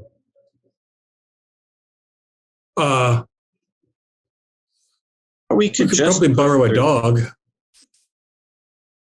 I think if we put our mind to it, a couple of us could push through them. Just wear like a thicker coat so their claws won't get to us. I guess they never clawed you. No, they just ricocheted off. Yeah, that's the weird thing. They never actually brought the claws out. They seem they're. I thought of something like distemper or rabies, but on the contrary, they seem very focused. And I don't know about you, but something about how they were acting was really weird to me. Like, bear with me here. But why would all the cats sit like all the black cats are here, all the tabbies are here, all the white cats are here? Like, that's not something cats really do. But that's something I would think humans would do, wouldn't it? A little bit, yeah. Well, they've done lots of bizarre things. I mean, like all focusing on the house and not paying attention to their surroundings elsewhere, ignoring meat right in front of them. I mean, everything about them doesn't seem to be quite adding up.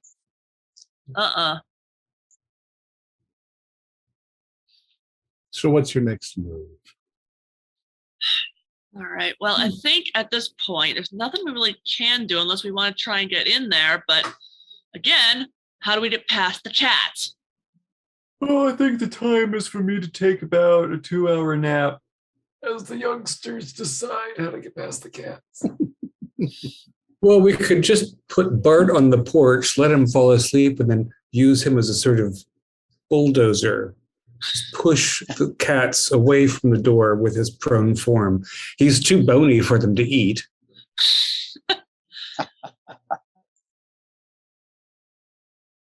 I say yeah.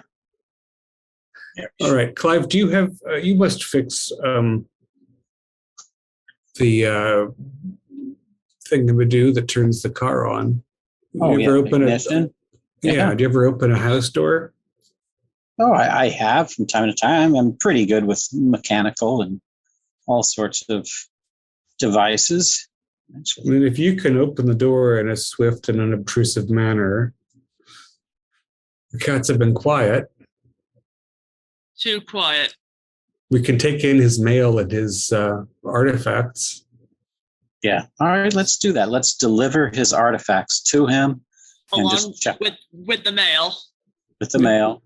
And we'll just do a quick once over and then exit. If we don't find him, then he's away. We'll put it. If the place is cold and the icebox is empty, we'll assume that he's halfway around the world and never think about it twice. Yeah. Yeah. All right.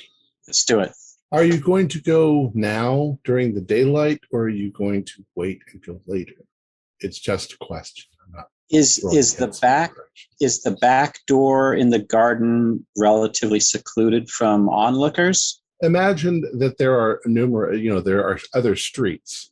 So if you're in his backyard and you look over the fence, you're looking into the next street's backyard. So unless somebody's in the backyard and then the house and then the street, they wouldn't see you. And if his neighbors were busybodies, they'd all be out there trying to take those cats home.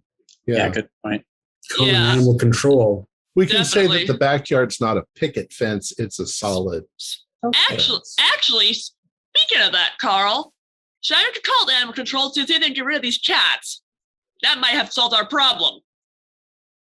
Well, here's the GM and 20s and et cetera question. I feel like there used to be dog pounds. I'm not sure they did anything about stray cats because stray cats keep vermin down. Yeah, I don't know.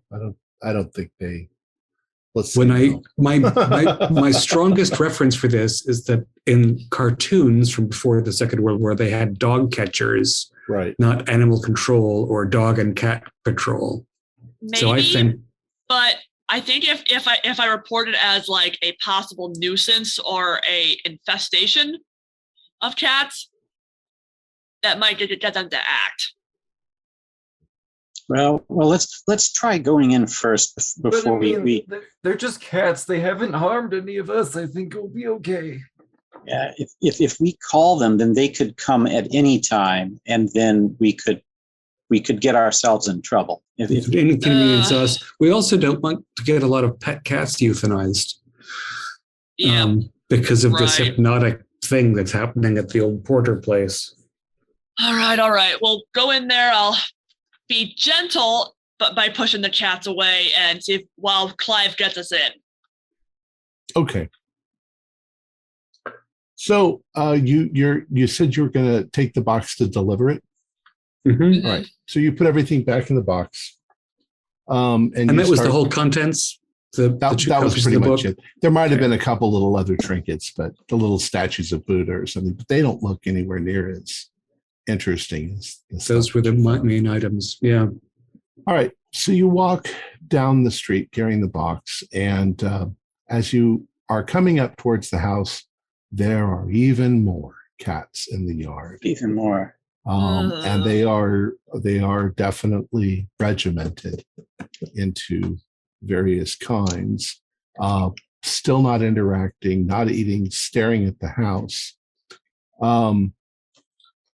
So you guys are still outside the gate. What do you do? Oh, you've got to be kidding me. Well, I'm going to be very slow because I walk slow, and now I have to step over all these cats. And who has the box? I'll start walking towards, the side of the house. Okay. So Clive, you step through the gate and towards the side. I thought maybe we could. There was a shed in the backyard. There is. Wilhelm's going to have a snow shovel in there. That might be useful for scooting cats to the side. All right. So Clive goes in first. Who's second? Probably me, because I'm going to be the one wielding said shovel, probably. Katie, you're second. Bart will go ahead, and I'll take up the rear with the box. Okay. The three of you find that you are winding, in between the cats that don't seem to want to get out of your way. But as Carl steps into the yard and starts to try to follow you, a couple of the cats nearby suddenly look up towards Carl as he's coming in with that box, and they get out of your way. In fact, they go a little bit to the side of where you're walking, and they sit back down and they look up at you. Sweet kitty, kitty, sweet kitty, kitty. No noise. Let's I'm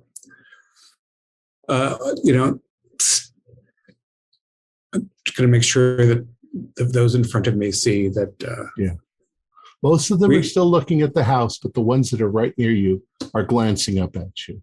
Oh, could you please get in front of me? It's so difficult for me to be stepping over all these cats. That sounds like a good idea, Bart. Yeah. We've got a little bit of an honor guard going on. Maybe something he brought back that is like catnip, but we don't know about it, and it's infused in his old stuff. Mm-hmm. Who knows? You take a few more steps into the yard, and a few other cats, the ones behind you, have kind of noticed. Are you guys all walking towards the back of the house? Yeah. Okay. A weird sort of procession starts where, as you're walking, the cats that are on the periphery take notice, jump down from wherever they are or move over, and they start to form themselves almost into like ranks behind you as you guys are walking. The other ones in the front yard take notice, and they start to follow you around the back of the house. Carl, did you suddenly become the Pied Piper of cats? Kind of looks like that. They're not being friendly or anything. They're still walking silently and following you. Yeah, but they're also not doing cat hunting behavior, like trying to hide. Their Correct. Tails aren't stiff. They're just, I'm suspecting that we found some sort of, I think that Wilhelm stumbled on some Tibetan cat chemical accidentally. It looks like it reminds me of my the days of my youth. They're look at them. They're like little soldiers. Did you grow up in Hamlin? No. Pied Piper. So you walk around to the back of you're still in the yard on the little path. You're moving up towards the porch, and the cats are not hindering you in any way. And as you step up onto the porch into the door, there are cats on either side of you that are watching what you're doing, but they don't seem to be hindering you in any way at this point. Clive, Right. might be our best shot to get this open. Sure, I'll go to the back door. I mean, is the back door unlocked? No, it's locked. Okay. Well, I'd like to try picking the lock. Okay, do a lock. Lock. You can do that, or you can do mechanical. Oh, mechanical? Oh, that's even better.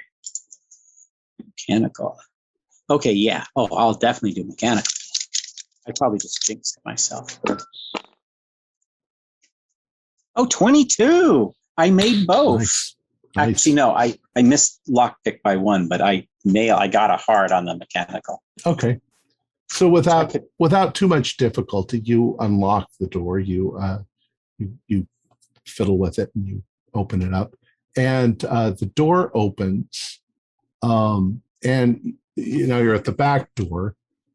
You can see immediately there's like a bit of a hallway, and there's a kitchen on one side, and the other side looks like it leads somewhere else. Everybody do spot hiddens. Sure. And this is for something specific. 68. Hot 55. 6 extreme. Oh, nice. 75 is a failure. I only missed by 2, but when Katie goes, aha! Okay. Right. And Clive. 68 out of 65, missed by 3. Okay. First thing that you notice is that the house is kind of piled high with books and things and boxes, and you get the impression this is an old guy who lives here who maybe after his wife died, he just stopped cleaning up and caring about things. So there's lots of stuff. Plus, he probably collects newspapers and books and things, and they're kind of piled up. The thing, though, that you notice, Katie, is there really isn't any smell. Wait. There's no smell of decay or anything like that. Smells a little musty, but musty like books and newspapers smell. No smell of anything rotten, so there doesn't seem to be anything dying in here. Oh, but yes, this smells closer to my store than it does a morgue. But Katie, you also notice something very odd. Mhm. There seems to be sort of clinging to the ground about an inch high, a kind of a white mist, like fog in a scary movie. It's not in the air, it's just there at the ground, like wisps of it, curling around the bottom of the books, curling around the newspapers. Guys, I'd kind of point. We got mist or fog or something on the ground. Oh, it's nothing. I'll kneel down and kind of wish my hand through it to break it up. It floats away. And I'm assuming that the internal temperature is pretty much the same as the external, which is there's not that much above freezing. There's it's chilly inside. Yeah, chilly. Okay, wonder what this is coming from. You also notice that all of the cats are waiting at the door. Kind of thought they'd follow the box in. Did the mist, when I put my hand through it, was it cold? Like from dry ice Not mist? particularly, and it didn't really smell. And you don't know where it's coming from. I'll start looking around for the It's source. fairly light. Now the room is, like I say, kind of messy. So how do you guys want to proceed?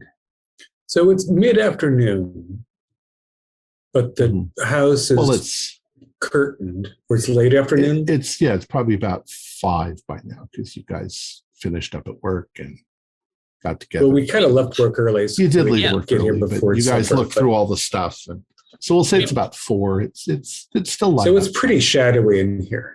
There's filtered light, and all of the windows are closed. The curtains. If we don't want to get spotted by anybody, we probably want to get inside. Oh yeah, pull the door closed behind you, please, Bart. Of course. Okay, when you try to do that, the cats block the door. Oh, well, it looks like they don't want you to close the door. It looks like the cats want the door open. But they're staying outside. They're staying behind you. But they're following us in. Well, Bart's in the last place now because we switched places because I was clearing the way for him. So they didn't come inside after the box? A couple of them sort of came in now that he's trying to close the door. They're still not making any noise. And we'll say there's even a point where Bart tries to sort of push them out of the way of the door. And a couple of them give you the smack, like don't do that.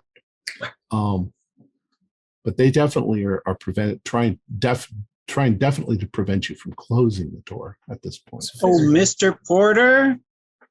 Oh, Mr. Porter, are you here? Nothing. No he was here. It would not be this temperature, etc. Okay. Clive, you're practical, and Katie, you have experience with these sorts of things. Have a look around the house and see if there's something that suggests what's going on. Yeah, I'm going to put the box down. The back door opens into the kitchen, I trust, or a hallway next to the kitchen. Yeah, next to the kitchen, right. So I'm going to step into the kitchen. Doesn't smell like decay. No. I'm going to put the box on the kitchen table and start taking the things out to show the cats. Okay. The cats are obviously in charge around here. Do a luck roll for me. It's the second time I've missed a luck roll by 2. Spend 2 hit points. No. Do you want to? Can you push luck? No. You can only push your luck in reality. So when you're taking the things out of the box, the cats don't really have any kind of a reaction until you remove the red velvet with the sword. No, with the sword. Oh, the sword. And then they look a little more alert when you pull the sword out. Art, are you seeing this? Yes, I mean, as I said, they remind me of little soldiers. You're out there giving your orders with the sword, and these cats that have sort of crept in and around a little bit, are they still in regiments? Not so much. They kind of have all moved together to get through the door, but they're of all walks. You can see that some are street cats and some are domesticated cats, and do a spot hidden. If we can figure this out, we'll be a rich man. I don't have that much luck. Having some Sanderson dice tonight. Yeah, and 74. Again, my eyes are not very good, so 74 is super close. It's better than my 80. So Clive, I'm just sort of using the light, whatever sunlight I can get on the sword. Okay. Using the old reflection plan that Bart suggested earlier. Clive and Katie, what are you doing? Are you going farther in? I'm going farther in because I'm trying to find either Dr. Porter or some indication of what happened to him. Okay. The room is a mess, but it doesn't look like a mess of an assault. It looks like a mess of neglect that he hasn't dusted, and he's got piles of things around. You actually find a box in his living room filled with copies of his book, the book about Tibet. Hey, Clive, get more of these. Yep. There are here. there are research papers, and there's newspapers. It looks like there's a whole pile of newspapers that he's never even read. They're still rolled up. He's brought in, but hasn't read it. But you do notice now that this sort of low-hanging white mist is coming from the stairs. It's slowly wafting its way down the stairs and into the room. I'd like to go straight to his bedroom because that's, maybe he's had a stroke and he's dead there. I am gonna let them know what's going on before I follow him, because who knows what could be up there. Okay. So Clive is going up, and Katie, you're going up. How about the other two? Well, I'm gonna yell to them what we found and them going up. I'm sure you're sort of all moving in bit by bit by bit. Hey guys, we found nothing here yet, or sign of him anyway. But we know where the mist is coming from, upstairs. And this mist has no scent. No scent. Because that's the mist has to be attracting the cats or doing something to the cats, right? Okay. It looks like, dry ice.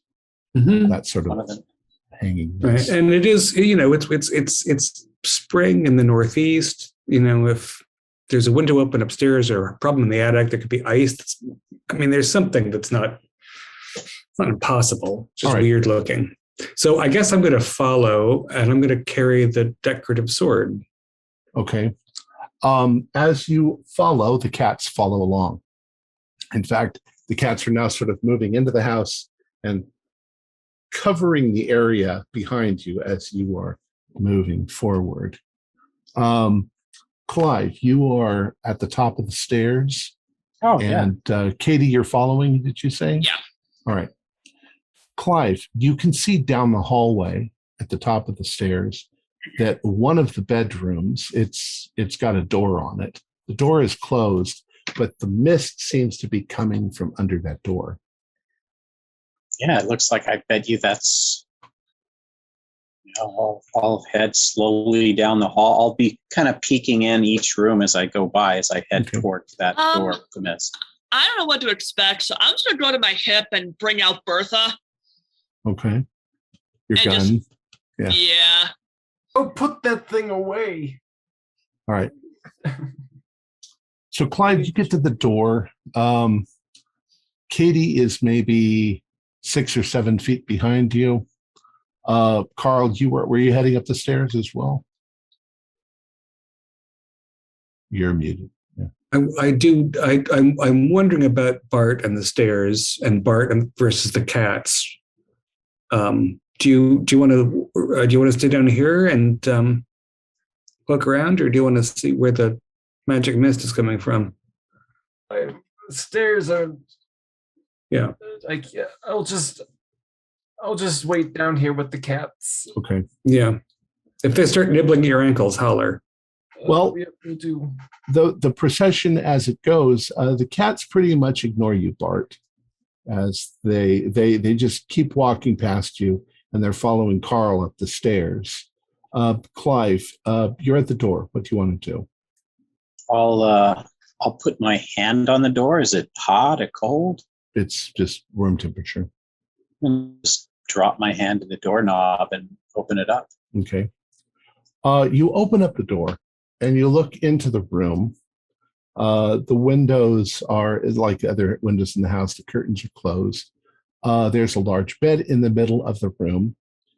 And there are piles of blankets on the bed. And you can see that there is a metal bowl that is setting on the bed. It looks like it's also made out of brass, and it has designs all over it. And there's like a wooden, it looks like a wooden rod that's next to it. But do a spot hidden for me. Certainly. And we've got an 83 completely. Me too, or just him? Well, he's in there first. So you failed? Yeah, 83 out of 65. Katie, you come up behind him, and now he's stepping into the room, and you're coming up and looking into the room. You do a spot hidden. Oh, oops, wrong dice. Hold on. 26 out of 65. That is a hard Okay. success. Excellent. As you step into the room and look around, you're looking at the bed with all the blankets, and there's definitely the shape of a body underneath those blankets Oh, that Clive hasn't noticed yet. I kind of creep forward. Do I see any movement? Nothing. Gee, Katie, look at this really neat bowl. I bet Carl or Mr. Johnson would know what that's about. Yeah, probably. I'm gonna try and get a better look at said body. Well, it's completely the blanket's all the way over it. What do you want to do? I'm gonna regret this. I'm like, Clive. Yeah. Oh, yeah. Uh-huh. I sort of gesture to the bed. I take one hand off my gun and sort of gesture to the bed. Yeah, a lot of I see a blankets. I see an outline of a body. Dude. Oh, my It God. becomes obvious once she says that. And by now, Carl is poking his nose around. God, you're right. He's totally covered. We kind of need to see if he's even alive. He's probably not, but Before you disturb it, a couple of things. We found a Bart. Probably is the mist coming out of the bowl? No, but the mist in this room is almost 4 inches thick. It's much thicker in here, and it was going. Now it's flowing out the door. Okay, so it's just creeping out under the correct between the jamb on the bottom of the door, and now it's flowing. It still doesn't smell bad. No, and in fact, And this you don't doesn't smell like anything. It just smells like a bedroom. It doesn't smell like decay or anything like that. And I'm sorry, the bowl is on the bed with the blankets. The bowl was on the bed. I think that Clive picked it up. Oh, I didn't pick it up. Okay. I just went over to look at it and check it out. And it's brass. Is it smooth or is it marked? It's marked. It's got some dark spots on it that make patterns and stuff. Once again, it looks Tibetan of some sort. It's about yay big. Now I know there's a thing where people use it's like a bell that you can ring, but you do it by hand. player knows this, character does not. Yeah. I mean, I see I get little bits of information as a librarian that I don't know anything deep about. So do you want to, we can't assume that Porter is alive under those blankets in this chilly room. Is this when we back out and see if the cats follow us outside and call the police anonymously and say Wilhelm Porter is dead upstairs? Or do we just look at him and then put the blankets back and leave? Well, we have to know what we're telling the police. If nothing else, if he's dead,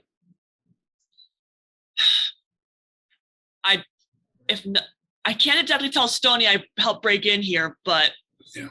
If we have reason to believe he's dead, I'm happy to send an anonymous note to the newspaper or something. Well, there's no reason to get personally involved. But let's, for our own curiosity and in case there's something that we can still do.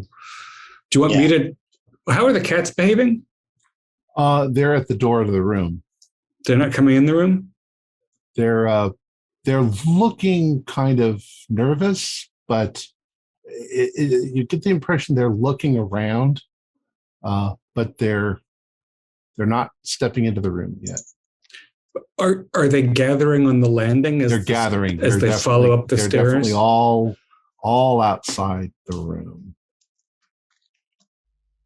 I sort of noticed this, and I'm like, okay, take one look, put it back, and we get out of here. Yeah, that's about right. Do you, right? Since you're holding the gun, do you want one of us to peel the blankets back? Could you please?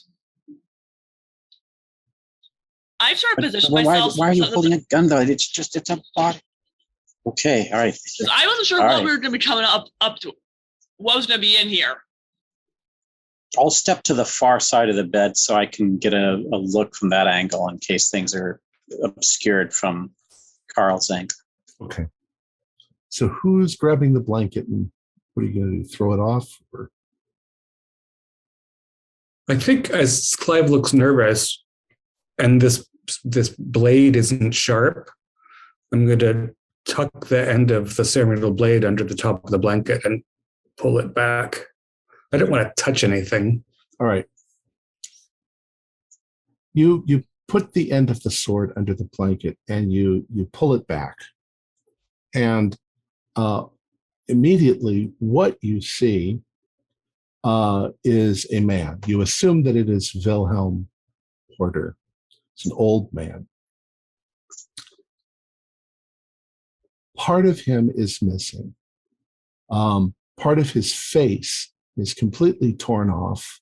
One of his legs is gone, and part of his belly has been torn open.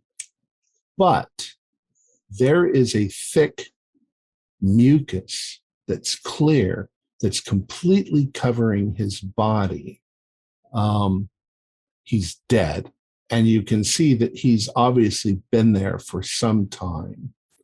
Does anybody want to do a medical or spot hidden or something like that? My medical sucks, but I do have. I've been having good luck with spot hit. Either one. Is this a sand check? Yeah, you're going to do a sand check in a second. 54 out of 65. Pass.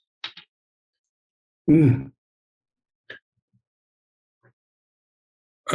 sand is okay.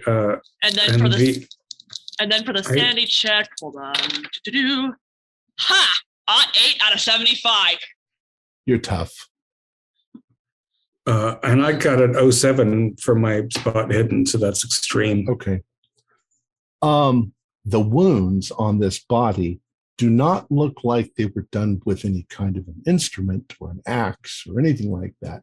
It looks literally like they have been torn off, like his leg has been ripped completely off at the joint.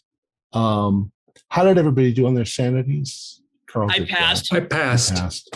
I really passed. 43 out of 40. Fail. Okay, do an intelligence roll. That's a hard success. Okay. Just do a 1d4 D4. for damage. And those of us who passed won anyway. Those of you who passed, violent. take at least one. Yeah. Yeah.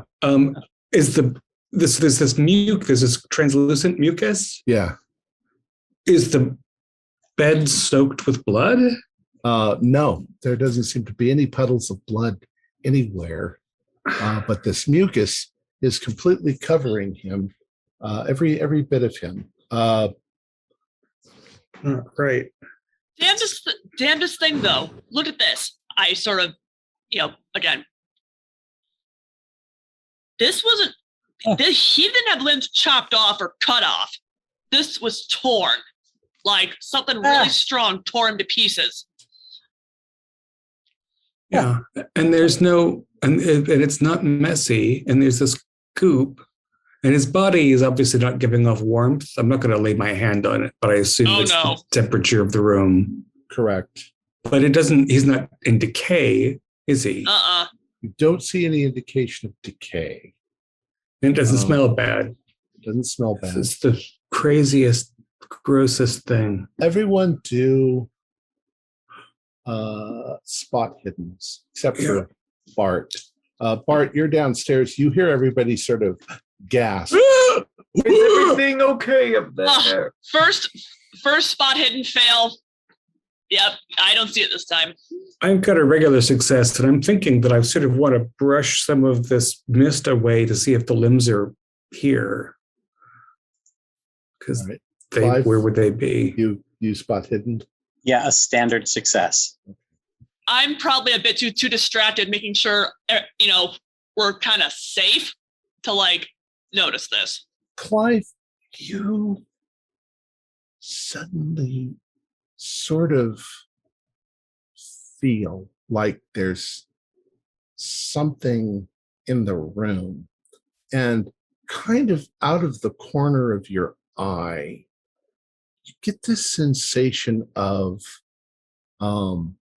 colors, like bright, flashy colors, something moving around the room. It's moved over behind Katie. She hasn't noticed anything. Carl, did you say you passed? Yeah, regular pass. When you notice Clive sort of looking around, you start to have the same sort of sensation, like something in this room. The room is dark and kind of dull, and there's something brightly colored in here. You start to notice a play of light in the room that's casting slight shadows on things. But when you turn to look, there's nothing there, but it's kind of moved into your periphery. How are the cats behaving now? The cats are suddenly becoming quite nervous. Mhm. And They're looking around. They begin to make meow noises. Okay. As soon as that starts to happen. Bart, we've turned the cats back on. What's going on? Is everything okay up there? I don't know. Nothing's great, but we're not in danger. Katie, as you are standing there, the room ahead of you that you're looking into seems to sort of light up, as if there were a bright light behind you shining in this direction, except that it's multicolored. It's like you're in some sort of a jazz discotheque or whatever for a few moments. And before you can turn around, Carl and Clive, something that was behind Katie leaps forward onto the bed, and you are almost blinded by these bright, scintillating colors. And as you guys do a sand check, what you see on the bed looks like this. Good Ah, God. Sand check, you said? Yeah. Oh, yeah. And whoa, did I fail? Ooh.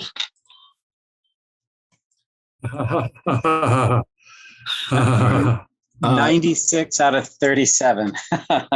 Did you fail also, Carl? I actually made mine. Oh, okay. But it's, it's still insane. Yeah. Really backblinded. Those of you who failed, do a 1d6. Oh, it could be worse. 3 more. Okay, that's not awesome. That could be worse. What did you get? 1d4 is. Yeah. There we go. I- that was 4 down, but could be worse. So you all yell and leap back. Holy Clive, shit! I'm over 10% of my threshold in the last 2 fails. that's fine. Okay. It's not a long run campaign, so we don't really care. Bart, at this point, you suddenly hear them all yelling from upstairs. As this thing appears and lands on the bed, this Does it start consuming? Well, no, this weird ripping sort of sound comes out of its mouth, and its body seems to sort of scintillate with color. And at that point, the cats rush in at full speed, screaming and attempting to leap on this thing with their claws and attack it. What do you guys want to do? Get out of the way. Couldn't have said it better myself. Get out of the way, Through and the stream of cats. I probably empty my magazine as I go. Okay. So we'll say that Clive and Carl run for the door to try to back. We don't want to step on angry cats. I was swooshing away. Well, actually, wait a minute. No. Well, yeah, because I'm having what the actual fuck. Right. Like Katie, you said you were going to empty your gun into it. Well, basically, like I'm backing out, using while the cats are like piling on this thing. I'm emptying my magazine into its head. Okay. Do your shoot. What is it? Firearms. Yep. Hard success. Okay. Bart, you're downstairs. You suddenly hear gunfire. So I have time to roll for some PTSD. And I'm freaking out. All right, you're freaking out. How do you want to freak out? I am, it's diving for cover. It's incoming cannonballs. You got to get down. Okay, and basically, as soon as my magazine is empty, I drop my. I basically bolt for the door. Okay. Did you fire? What kind of gun do you have? I have a .32 revolver. 32 revolver. You can do 3. Why don't you just roll for damage for all 3 shots? 1d8 each.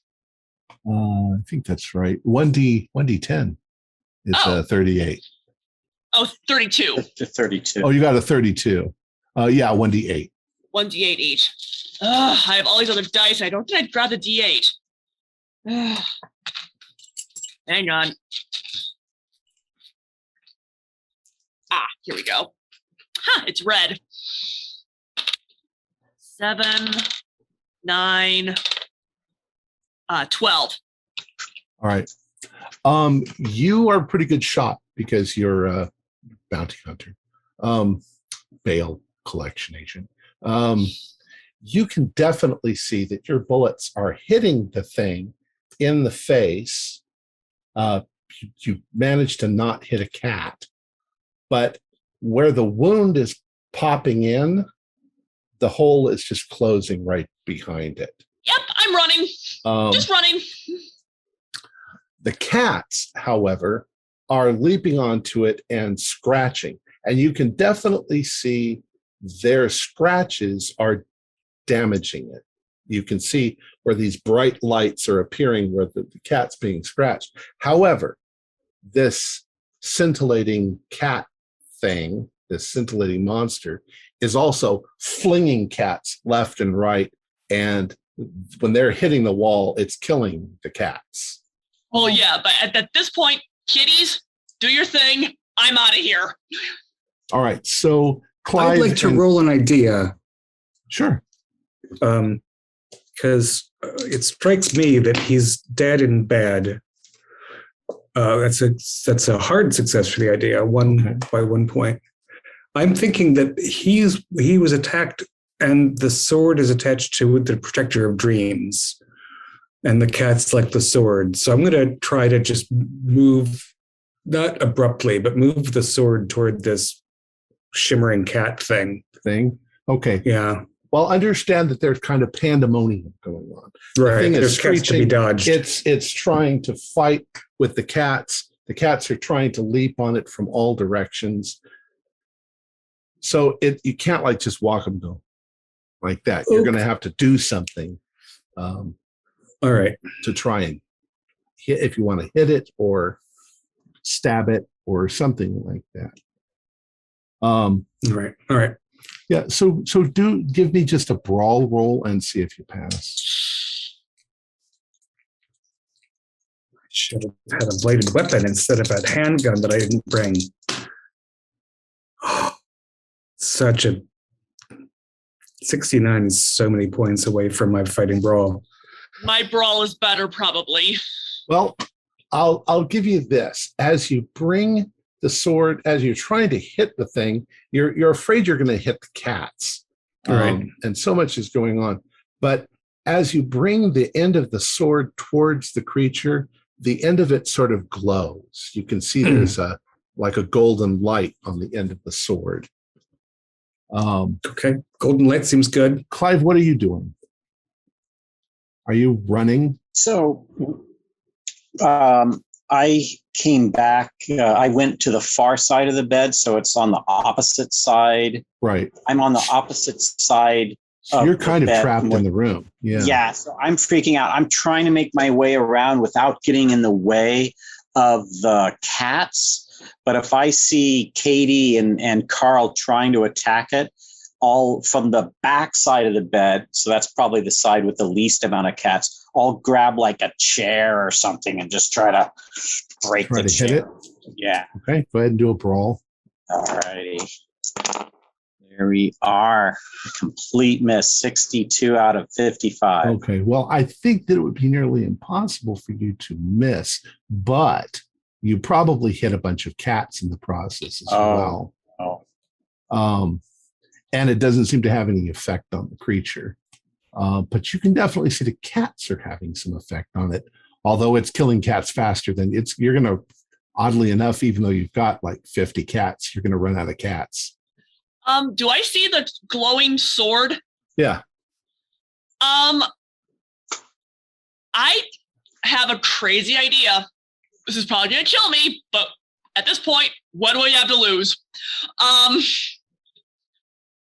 I sort of dash over to where he is with the sword. I'm like, give me that. Okay. Did you give it to her? Yeah, I mean, go for the head, I think. I grab it, go for two hands, and I'm going for a straight up stab right through its head. Okay, do a brawl. Ha! 1 point away from a hard success. Okay. Spend it. I also got a hard success, but I'm not really trying to dodge. So I'm going to say that as you bring the sword down on the creature, one of its many arms, now that you notice it like has 8 legs, comes whipping out with these tremendously big claws, and it makes contact with your torso. So, I wanted to let me see if I can find where's the damage for the sword is.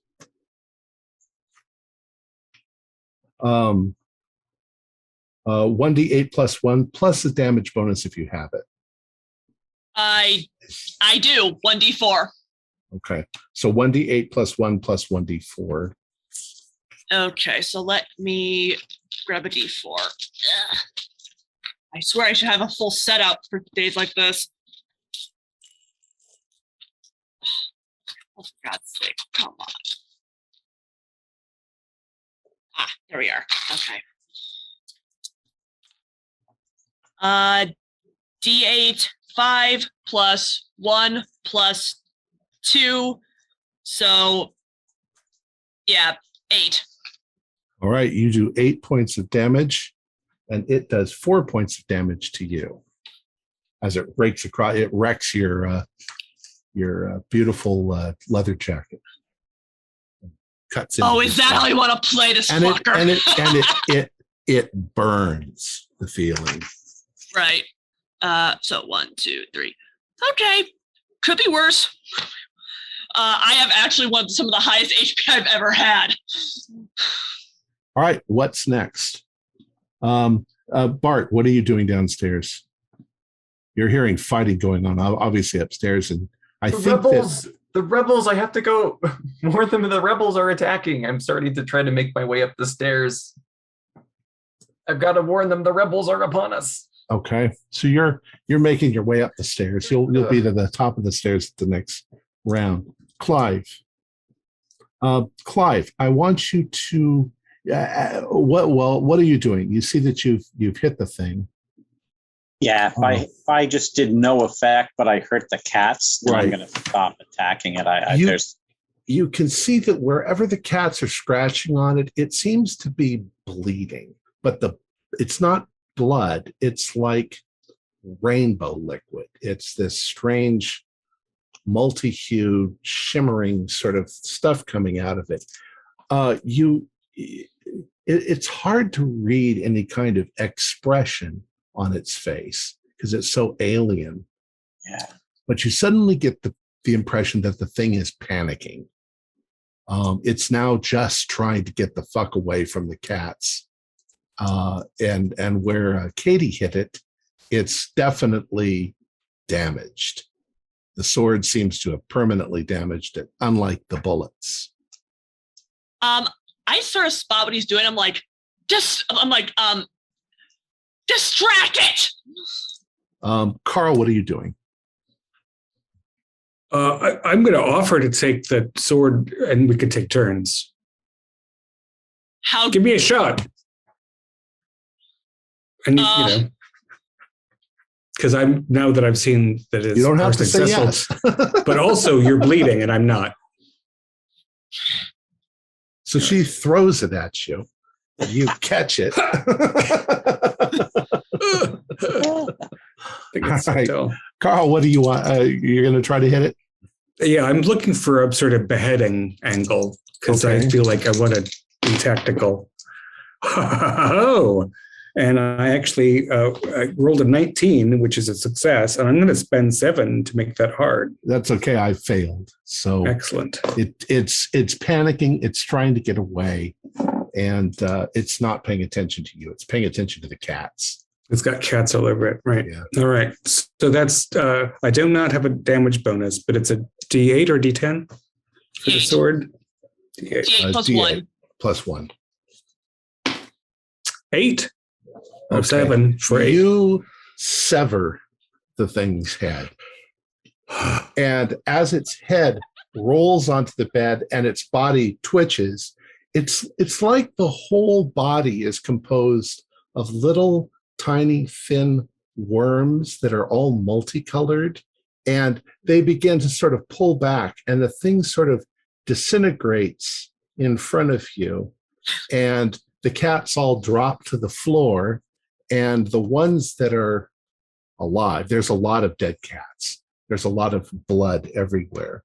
But the cats that drop to the floor, they're meowing, and they're suddenly rubbing up on your legs, and they're extremely happy. And after about 5 minutes, they all suddenly completely ignore you and just walk out of the house and go back to wherever they are. So Bart, you see all these cats. Rebels!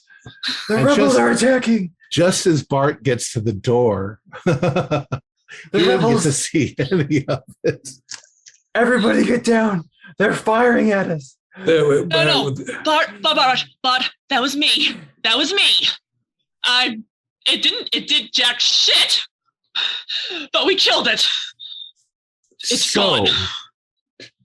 After you guys are standing there for a few moments and recovering, you're hearing sirens coming.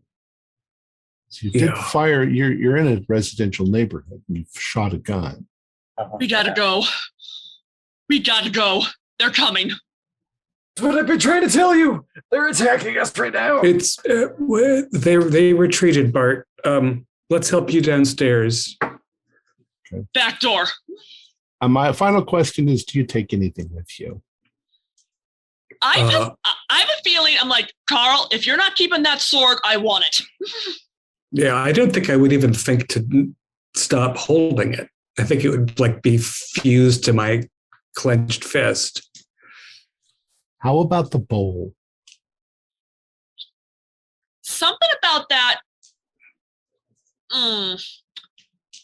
No. Don't know what that did, but something that he did with it made pretty color cat kill it.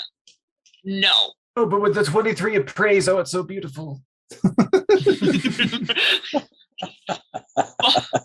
All right. So if you leave it there, at some point it's going to end up probably at the police station, and eventually it might end up in Bart's shop or something. All right. That's the end of our story. All right. How'd you like? What would you think? Also, somewhere once we get out of the property, we have to wrap something around Kay's chest because she took a non-trivial chest wound. Yeah. All right. Yeah. So Wilhelm Porter had at some point learned a little bit about, in his studies of Tibet and stuff, had learned about the idea of lucid dreaming. Mm-hmm. And he had managed to learn a meditation. That's what the bowl is. The bowl is they take the stick and they roll it around and it makes the sound. Yeah. But you got to do that for like an hour or so, and you have to concentrate on the right things. And he was able to move in and out of the dream world. The thing is that at some point he attracted the attention of a cat from Saturn, which is what that was. And it followed him back, killed him, and started eating him. The cat had the ability to create that sort of mucus to keep the body from decaying so that it could survive for a while. And then it was stuck in our world. So it was just biding its time. Earthly cats, the Saturn cats are their deadly enemy. So as soon as the Saturn cat was there for a while, cats started to notice something was wrong. And what they did was they alerted one another and said, we've got to form an army because these things are big, powerful, monstrous beasts. But we can't make any noise, because if we make noise, it'll know we're here and it'll attack us before we attack it. And we want to have enough numbers to be able to attack it. So Clowder is actually what a group of cats is technically called, a Clowder. So the silent Clowder is what the cats were. And they were regimenting themselves just like a little army to get ready and attack the cat. They weren't interested in anything else. This was their number one priority, was killing this thing. And they didn't want you to go inside because cats protect humans from such monsters until you had the sword. And once you had the sword, they were like, all right, you figured it out. Now you know what to do. Go kill this damn thing and we will help. But that's basically the whole story. I ran this whole thing with John. John ran it for me, and I was the only person playing. So I did pretty much what you guys did. I was like, call the police. Right. You start off as good citizens. Yeah, it might be a neighbor who, and I can't remember. I think I managed to get somebody to break into the house with me, and they were killed. And that's kind of killed by the beast. Killed by the beast. Yeah. So, anyways, let me go ahead and finish it. We can chit chat a little bit about it. It went a half an hour, 40 minutes over. That's cool. Our players included Morgan Llewellyn, Jen Overtaz, David Gassaway, and Stuart Lively, with myself as the keeper of the secrets. We have a Discord server where you can chat with our other members. You can set up private games and learn the finer arts of gameplay and game mastering. There's a link below. We provide audio-only versions of our shows free for you to download from Podbean or iTunes. The costs involved with the show are provided almost entirely by our patrons. Without them, we wouldn't be able to do what we do. If you'd like to help support our show, please visit our Patreon account. Just $1 a month helps us a lot. You can find a link in the description below. Like, share, and subscribe to our channel, and punch the bell icon for updates on our latest shows. And leave us some comments. We enjoy reading them and answering any questions you might have. This is Tom Rayleigh, together with all the members of our gaming club, inviting you to journey with us once again into the darkness for another adventure into the universe of H.P. Lovecraft and the Call of Cthulhu role-playing game. Until next time, good luck and good gaming.